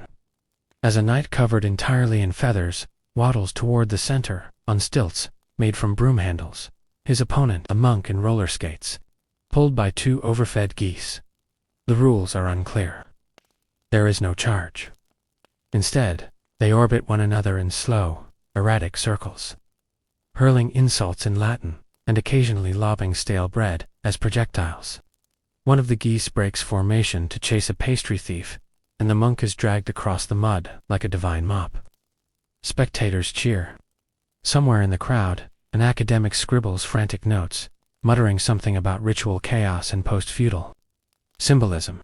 Meanwhile, the judges, who have long since abandoned any semblance of logic, now sit cross-legged on a blanket, drinking something suspiciously herbal. Their scores are determined not by skill or performance, but by the appearance of certain birds. A robin earns you a 5. A pigeon gets you a 7. A heron, automatic disqualification. And if a crow lands near your lance, the entire round is annulled and turned into a poetry contest. Speaking of poetry, a troubadour has seized the moment to recite an epic ballad about a knight who fell into a well and emerged enlightened.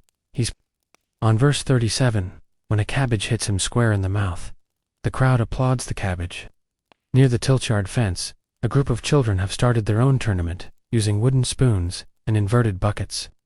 One of them, who claims to be the Duke of Melon Hill, demands trial by dance instead of combat. His challenger accepts, and the two begin an aggressive jig that ends with one child vomiting and the other declaring eternal sovereignty over a puddle. No adults intervene. In fact, the adults are largely occupied with their own descent into joyous absurdity. You pass a tailor challenging a blacksmith to a duel of compliments. A beekeeper has married his falcon. A philosopher is arguing with a pie. It's hard to say who's winning.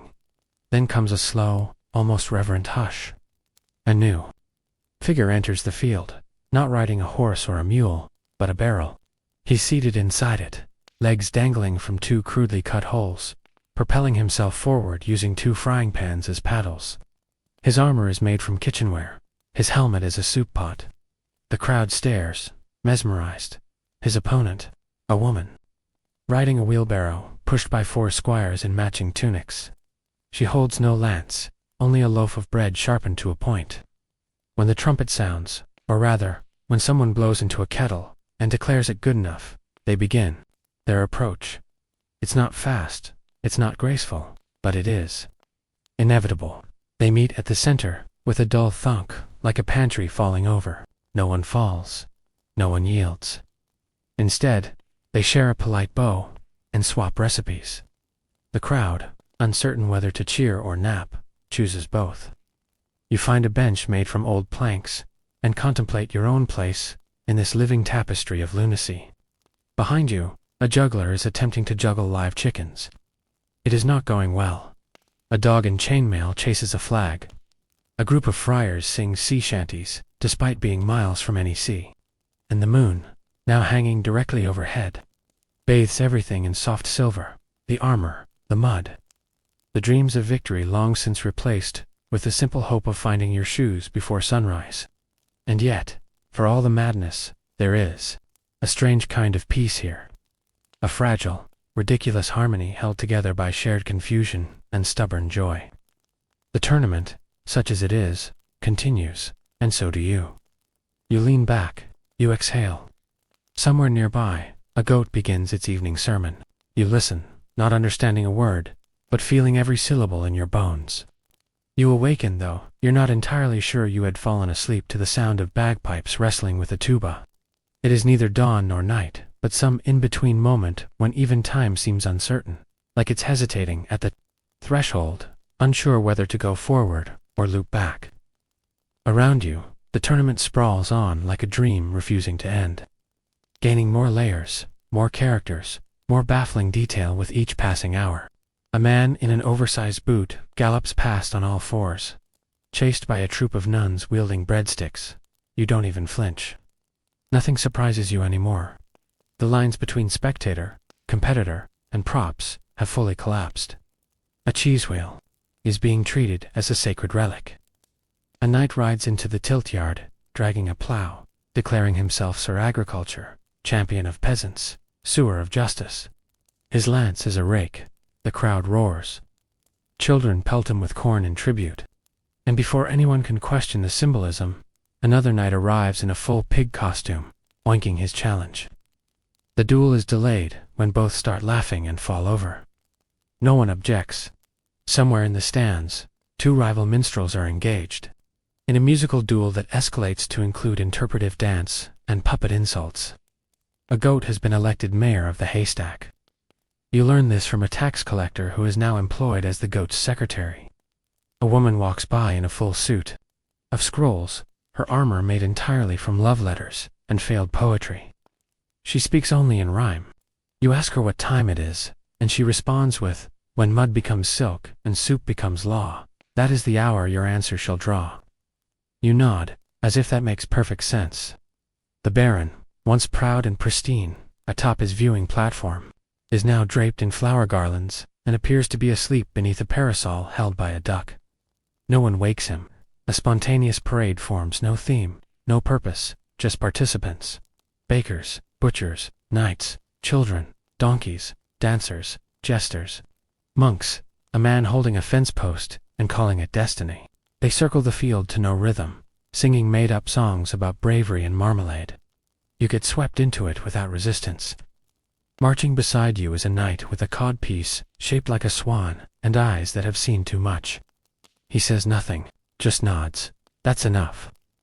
As the parade collapses into laughter and tangled limbs near the pudding tent, an official-looking herald appears, or at least, a man wearing a curtain and holding a trumpet. He's never learned to play.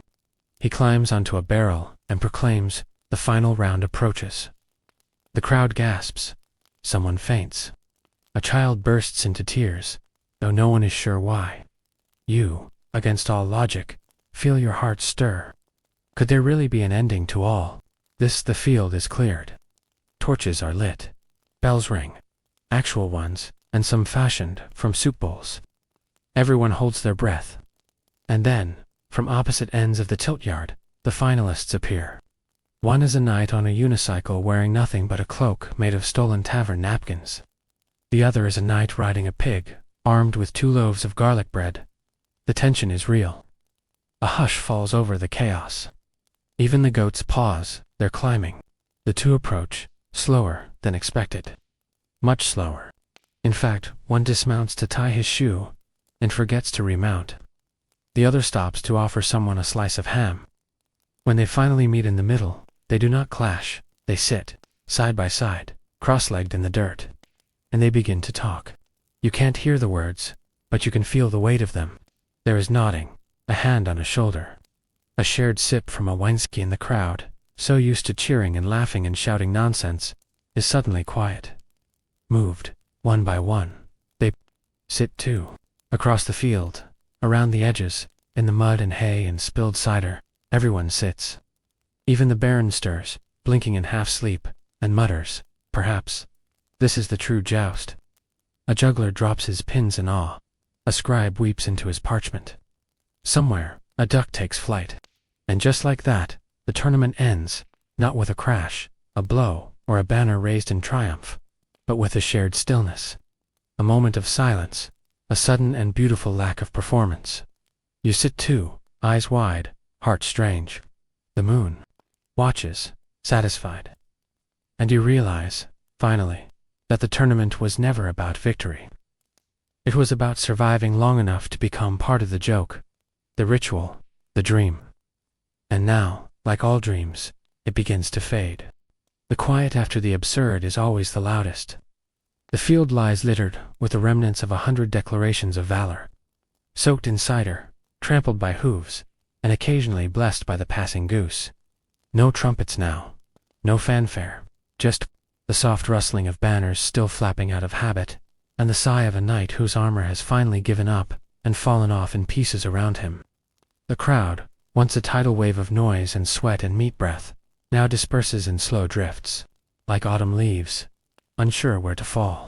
Someone has forgotten a child, or perhaps the child has forgotten their family. Either way, they're quite content sitting in a puddle and examining a piece of cheese with scholarly intensity. You remain where you are, limbs heavy from stillness, mind adrift, somewhere between satire and epiphany. It is over. Whatever it was. The great medieval tournament, a glorious celebration of valor, honor, and deeply misunderstood physics, has run its course. You hear a rooster crow, inexplicably, as it is not morning, and there is no rooster. Just a man in feathers with firm convictions, and a bell. A few tents have collapsed from exhaustion. The mead tent is a battlefield. The poet's corner, once a site of terrible rhymes, now lies covered in the defeated snores of 4 unconscious tears, and still the smell of onions lingers, noble and eternal. You rise, slowly. Your legs resist, unused to usefulness. Your joints whisper medieval curses. Somewhere behind you, a jester is arguing with a duck over property rights. You do not turn. You simply walk, as one does at the end of something large and ridiculous. Past the shattered lances, past the crumpled flags, past the knight sleeping in a wheelbarrow, holding a cabbage like it's his newborn son. Past the judge's booth, now occupied by 3 goats and what appears to be a bishop's hat. Past the place where 2 knights once debated chivalry, using only hand puppets and meaningful stares. The grass is scarred with the memory of hoofprints, bootprints, spilled ale, and poorly executed cartwheels. A legacy of mischief, nonsense, and perhaps, if you squint hard enough, something resembling tradition. As you make your way toward the gate, you notice a squire trying to fit a cat into a suit of armor. No one stops him.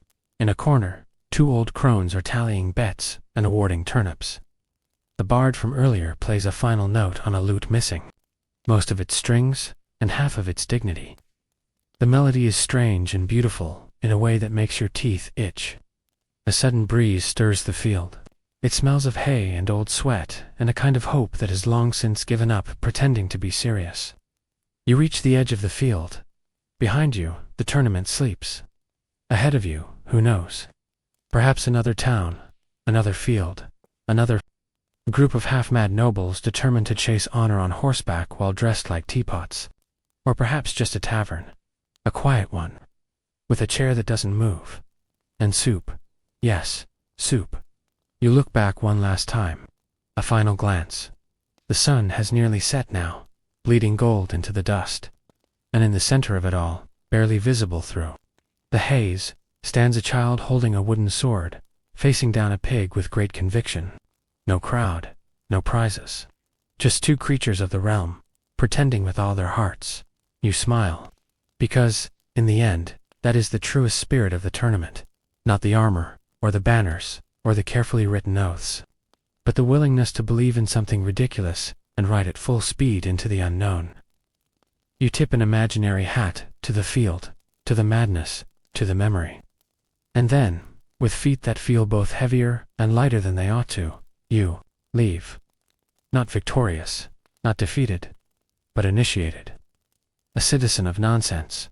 A knight of quiet observation. A champion of the absurd. The wind nudges you forward. The onion-scented breeze bids farewell. And somewhere behind you, a trumpet farts out one last confused note. You wander. Not home, not toward anything exactly. Just away. The ground beneath your feet is indifferent now, no longer vibrating with the chaos of hooves and hurled pudding. The distant sounds of the tournament vanish behind you like the last notes of a foolish song. There are no signs to follow, no maps to guide you. Only the growing hush of a countryside, slowly reclaiming its usual silence. Disturbed only by the occasional owl, or the stubborn echo of a jester laughing at his own joke 3 hours after everyone else has left. You pass hedges that seem to have witnessed the entire affair in stunned disbelief. A tree leans a little sideways, as if exhausted from having watched so many nights mistake it for a dragon. You pause at a stream where someone has left a pair of boots and a wooden spoon. Whether this is symbolic, accidental, or part of a ritual, you'll never understand. You do not know. You nod to them out of respect. The path curls gently. It is a kind path, mostly dirt, partly grass, occasionally decorated with old cart ruts, and the occasional stubborn rock pretending to be important. It leads you through the edge of a forest where the birds all sound like they've been gossiping about the tournament and have very strong opinions on land's technique. A squirrel throws an acorn in your direction, whether in greeting or challenge, is unclear. You nod again. You are becoming quite good at nodding. The sun begins its descent in earnest, melting behind the trees like butter over a tired fire. Everything glows, your boots, your fingernails, your memories. Even the inside of your head feels a bit golden. You catch yourself smiling at nothing in particular. A nearby tree stump, perhaps. Or the thought of the knight who tried to joust. A weather vane and lost. The wind carries with it traces of roasted meat and shame. Somewhere, someone is still trying to cook their way to chivalry. You come upon a small wooden sign, nailed to a fence post. It says, in faint lettering, "You are leaving glory. Please, mind the mud." Beside it is a bucket. Just a bucket. No explanation. This feels deeply meaningful. You keep walking. The terrain grows softer, like the land itself is exhaling. You pass an old shepherd who gives you a slow, suspicious look. He gestures at your dirt-streaked tunic and asks if you've seen the madness. You answer only with a slight tilt of the head, a vague flick of the eyebrows, and a half-smile that says, "Oh, I've seen things." He nods, says no more. That's all the confirmation he needed. You carry on. A cow watches you pass with the quiet, judgmental stillness only cows possess. In its eyes, you see your own reflection, slightly crooked, faintly ridiculous, but oddly serene. A frog hops onto the path ahead, pauses, as if weighing your soul, and then hops off. You take this as approval. The village appears in the distance. At last, small and sleepy, its rooftops yawning under the slow dusk. You smell bread. You hear a dog bark once, and then fall immediately silent, as if apologizing. A cat regards you from a windowsill, with the knowing gaze of a creature who has outlived 15 tournaments and 1 minor siege. You arrive at an inn, whose name has faded into illegibility. The door creaks. The fire within crackles, softly, like it's been waiting for you this whole time. Inside, the barkeep glances up, says nothing, just nods, the way people do when they see the mud on your boots and the faraway gleam in your eyes. You sit. The chair holds you like it understands. A mug is placed in front of you. Something warm and dark, and not entirely legal. You sip. It tastes like the end of a long story, bitter, with a hint of sweetness, and the faintest flavor of onion. You close your eyes. Outside, the night continues to fall. Stars blink awake, confused by what they've missed. The wind rattles the shutters, with the last laugh of a jester now gone to sleep beneath a haystack. And somewhere, far behind you, the tournament sleeps, dreaming its ridiculous dreams, waiting patiently to be rediscovered by the next poor fool in need of a story. There is something about returning to silence after absurdity that makes it feel heavier than before, as though the quiet is now thickened with all the things unsaid, all the moments too peculiar to explain. The inn is still. A few patrons sit slumped like forgotten puppets, their mugs half full, their dreams entirely emptied. One man mumbles something about a dancing goat and a missing bishop, and no one questions him.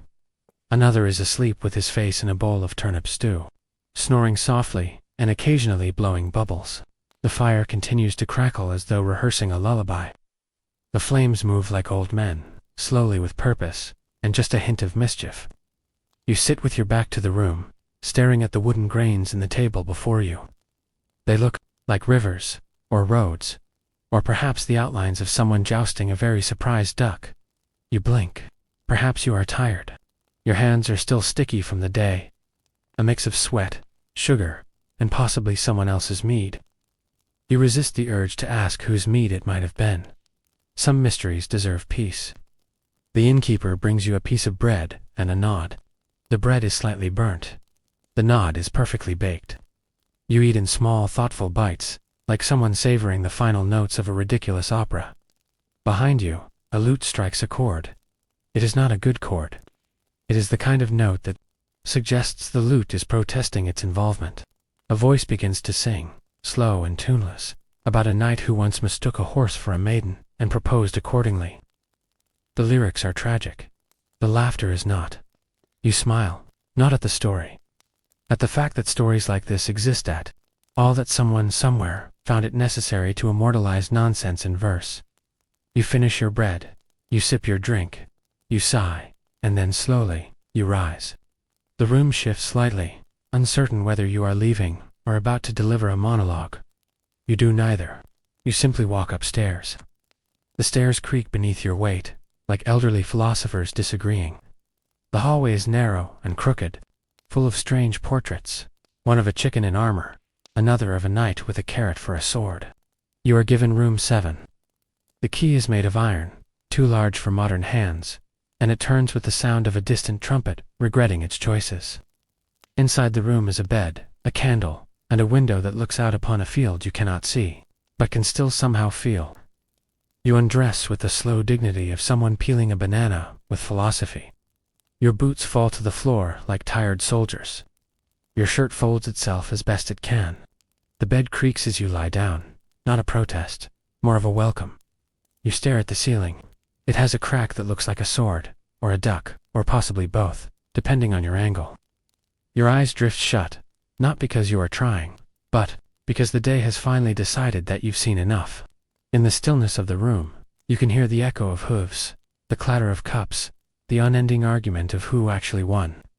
You hear someone say, very faintly, that cabbage was mine. And then, nothing.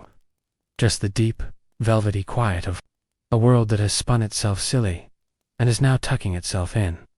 You exhale. The bed holds you like a secret. And as sleep reaches out warm, heavy, kind, you are not dreaming of glory or banners or even victory. You are dreaming of the mud between your toes, the onion in your pocket, and the absurd, impossible joy of having been there at all. You awake not with a jolt, nor with the rude enthusiasm of a rooster who takes his profession too seriously, but with the slow, curious blinking of someone unsure if they're alive, dreaming, or simply being gently haunted by the memory of cabbage. The light that filters through the warped wooden window is soft and indecisive, the kind of light that suggests the sun hasn't quite made up its mind about shining today. It strokes the floor like a sleepy cat, and stops just short of your face, as if embarrassed. You rise, creaking more than the bed itself, and shuffle to the basin in the corner, where the water is colder than justice, and twice as unforgiving. You splash your face and feel your brain scream in 14 dialects. It's morning, apparently. You stare into the mirror, which is technically a piece of tin nailed to the wall. Your reflection greets you with a tired grimace, the shadow of a pudding stain across your jawline, and the faint look of someone who's survived both physical comedy and mild moral compromise. You nod at yourself, because at this point, what else can you do? Downstairs, the inn has changed its costume, from refuge of fools to respectable breakfast establishment, though the smell of last night's regrets still lingers in the rafters. The patrons have thinned, replaced by travelers with sensible shoes and boring intentions. The same barkeep from the night before gives you a nod, the kind of nod that says, "You saw things, you know things. Please don't say them out loud." He pours you a mug of something hot and almost completely unfortunate. You are not sure whether to drink it or thank it for its service. A plate is slid toward you, piled with fried egg-like objects, possibly bread, and something that might once have been a mushroom or a very humble hat. You eat in silence, chewing with the slow reverence of someone tasting memory. A man in the corner mumbles a song about lances and loneliness. You do not ask for more verses. The day, as it turns out, has other ideas for you. As you step outside, blinking into the grayish maybe sun, you find yourself drawn, not back to the tournament grounds. No, that chaos has been folded neatly away, but to the quiet hills beyond, where the landscape has gone back to pretending nothing ever happened. You walk, not quickly, not slowly, but with the determined plod of a man who has recently jousted his own expectations and lost. The path is mostly empty, save for the occasional squirrel who looks at you like you owe it money. Birds chirp without rhythm or purpose. A butterfly flaps by, and you swear it winks at you. The land rises gently, folding into itself like a well-worn blanket, and you find yourself on a hill overlooking the far edge of the village. From here, the rooftops look like polite secrets, and the tournament field is just a rumor hidden by trees. You sit. The ground is dry, crumbly, and smells faintly of onions and crushed ambition. You breathe, a long, slow breath that leaves a little room at the end for mystery. Around you, the world hums, not loudly, not even melodically, but with that soft buzzing of existence that says, "You were here, and that matters." You think of the nights, the jesters, the terrible trumpet solos, of the mud, the pride, the unfortunate turkey incident. You think of all the people who gathered together to make fools of themselves in front of a crowd, and how somehow that became something sacred. You laugh, not because anything is funny, but because you realize that in some strange way, it was all worth it. Every splinter, every pie, every mispronounced heraldic insult, all of it. Worth it. The wind picks up slightly, carrying the distant, the sound of someone yelling about cheese. You smile, you lie back on the grass, and as the clouds drift above you, shaped vaguely like jousting frogs and heroic bread loaves, you let yourself be still, not because you've found the answer, but because, just for now, the question has stopped asking. It would be tempting, wouldn't it, to say that this is where the story ends, that, after all the absurdity, the bruised egos, the vegetable-related injuries, and the unsettling number of smells encountered along the way, our journey could curl up here and sleep. But the truth is, stories rarely end where they're supposed to. They tend to dribble on, like gravy across a tilted table, creeping into the next day, the next mistake, the next unexpected trumpet solo. So there you are, still stretched out, on that lumpy hill, the grass gently poking you in the ribs, like an overly familiar uncle, while the sky decides whether or not to rain. Your tunic is rumpled. Your boots are full of pebbles and vague regrets. And somewhere far behind you, the last remnants of the tournament are being packed away with all the solemn ceremony of folding a very large, very damp tablecloth. The pavilions are coming down. The banners are being rolled up like exhausted scrolls. Someone is trying to detangle two heraldic flags that have fallen madly in love with each other and now refuse to be separated. A chicken walks across the abandoned jousting field, proud and alone, as if declaring itself the final victor. It is, arguably, correct. And yet, here you remain, not quite ready to return, not quite ready to move on. This is the strange part no one talks about. The after. The part where the dust has settled, but still tastes like pageantry. Where the silence feels too loud, and you begin to wonder if perhaps you imagined it all. But then you shift your weight, and something in your side aches in the exact shape of a lance. You reach into your pocket and find a crumb from a bread loaf hurled during a melee. You catch a whiff of that oddly floral mud that only appears when 10 knights and 3 pigs collide, and you remember. It was all real. Gloriously, ridiculously, painfully real. You stand, eventually, like a man who's just remembered he left the oven on 4 days ago. You brush the grass from your cloak. You sigh in a way that feels almost rehearsed. And then you walk not back to the inn, not toward the village, but in a direction that makes very little sense. Because what no one tells you is that once you've witnessed a tournament, once you've watched grown men fight over honor, soup, and misunderstood poetry, you are never quite the same again. You start noticing things. The way a farmer's stride resembles a knight's charge when chasing a runaway goat. The way 2 gossiping grandmothers can outduel any bard. The way the wind sounds like applause when it rushes through the trees. Just right. You start to see tournaments everywhere. In the market, in the churchyard, in the kitchen, where 3 siblings joust with spoons over the last plum. Life becomes a stage, and every day a contest of dignity and donuts. You laugh. To yourself, softly, and a bird laughs with you. Or maybe it's just clearing its throat. You walk on. Past a field where someone has arranged scarecrows into an audience, facing a tree stump like a makeshift arena. Past a well where someone has drawn a tiny banner that reads round 2. Past a fence post with a scrap of blue ribbon tied to it, fluttering in the wind like a memory refusing to be forgotten. And even though your feet hurt, and your coin pouch is emptier than a monk's diary, and your pride is wearing a bandage, you walk with the unmistakable swagger of someone who has tilted at windmills and come away winded but wiser. There's no final trumpet to send you off, no choir of monks chanting your name. Just the rustle of leaves, the squelch of old mud, and the soft, almost conspiratorial whisper of the breeze. Go on then. Try not to miss it too much. You never really planned to become a part of history. Most of the time, you just stumble into it.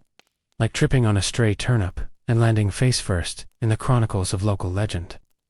And yet, as you wander down the worn path, away from the chaos of the tournament, with your ribs aching in places you hadn't realized could ache in a half-squashed meat pie in your satchel emitting the faint smell of destiny and bad cheese. There's a strange sensation creeping up your spine, not unpleasant, but suspiciously similar to significance. The kind of feeling that medieval poets would later exaggerate into metaphors involving swans, mist, and probably some sort of divine cabbage. The village is now behind you, tucked between the hills, like a secret that's trying not to giggle. There's no fanfare for your departure, no peasants weeping or waving handkerchiefs embroidered with your likeness. The only farewell you receive is from a goat with judgment in its eyes, and a sneeze, powerful enough to ruin your socks. But you walk on. Not because you know where you're going, but because after surviving the full absurdity of a medieval tournament, from the clumsy duels to the mysterious puddings, you suspect that standing still might invite more nonsense. The road ahead is suspiciously quiet, the kind of silence that hums at the edges, as if the trees are whispering behind your back about how you held your lance upside down during the final round. Your boots, still caked with a suspicious blend of mud, beer, and optimism, make a soft, squelching sound with every step. A bird sings overhead in a tone that sounds vaguely sarcastic. A distant church bell tolls, not for drama, but because the local monk keeps forgetting the time and hitting it whenever he trips. You pass a field where a scarecrow wears a dented helm and a sash that reads second place, and you wonder, briefly, what became of its opponent. Probably a pumpkin with ambition. Eventually, you come to a crossroads marked by a signpost that seems to have suffered some sort of identity crisis. One arrow points to somewhere, another to not here, and a third has simply been chewed off, presumably by an opinionated horse. You sit on a nearby stump, your legs grateful for the pause, and take out what remains of your provisions. A small heel of bread, some mystery cheese that may now be sentient, and a single preserved plum, that stares at you like a dare. As you eat, slowly, and without ceremony, you reflect on all that's happened. The dust, the laughter, the dramatic gasps from overacting nobles. The moment you tried to mount a horse from the wrong side, and got personally acquainted with its sense of humor. The way the audience cheered when someone's helmet got stuck. And the way they laughed when it took 6 people and a pair of tongs to get it off. The tournament, in all its lunacy, wasn't just about winning. It was about belonging to a tradition, to a spectacle, to something larger than yourself, and significantly louder. And now, having witnessed it all, you carry a kind of quiet victory. Not the kind that comes with trophies or songs, but the kind that lingers in your bones, in your stories. In the way your eyebrows raise slightly higher whenever someone mentions honor. You dust the crumbs from your lap, stand with the creak of a man twice your age, and choose a path not because you know where it leads, but because at this point, you've grown strangely fond of not knowing. The road stretches ahead, unremarkable and full of promise. As you walk, the clouds part just enough to let a thin ribbon of sunlight fall across your path, like the world giving you a quiet nod. You adjust your satchel, hum a song you don't remember learning, and march on into the muddled future. Behind you, the echoes of clashing swords and cheering crowds fade into birdsong and the occasional farting sheep. But in your heart and in your mildly sprained ankle, the tournament lives on. And so here you are, at the end, not the kind of dramatic, echoing end where a king drops his crown into a puddle and a choir bursts into flames, but the soft, peculiar sort of ending that feels more like a pause. Like the moment between the last echo of a lute string and the first grunt of someone trying to stand up after sitting on a rock for too long. You've wandered far now. The village where banners once flapped like drunk butterflies is no longer visible. Its noise and flair and competitive soup-eating contests reduced to memory and occasional hiccups. The fields are quiet, save for the rustling of wind through overly judgmental hedges and the suspicious murmur of a squirrel conspiracy in the trees above. Your cloak smells of everything that ever happened to you: dirt, sweat, glory, disappointment, and probably a faint whiff of roasted parsnips. It's not heroic, exactly, but it's honest. You stop at a rise in the road where the world spreads out before you in polite disinterest.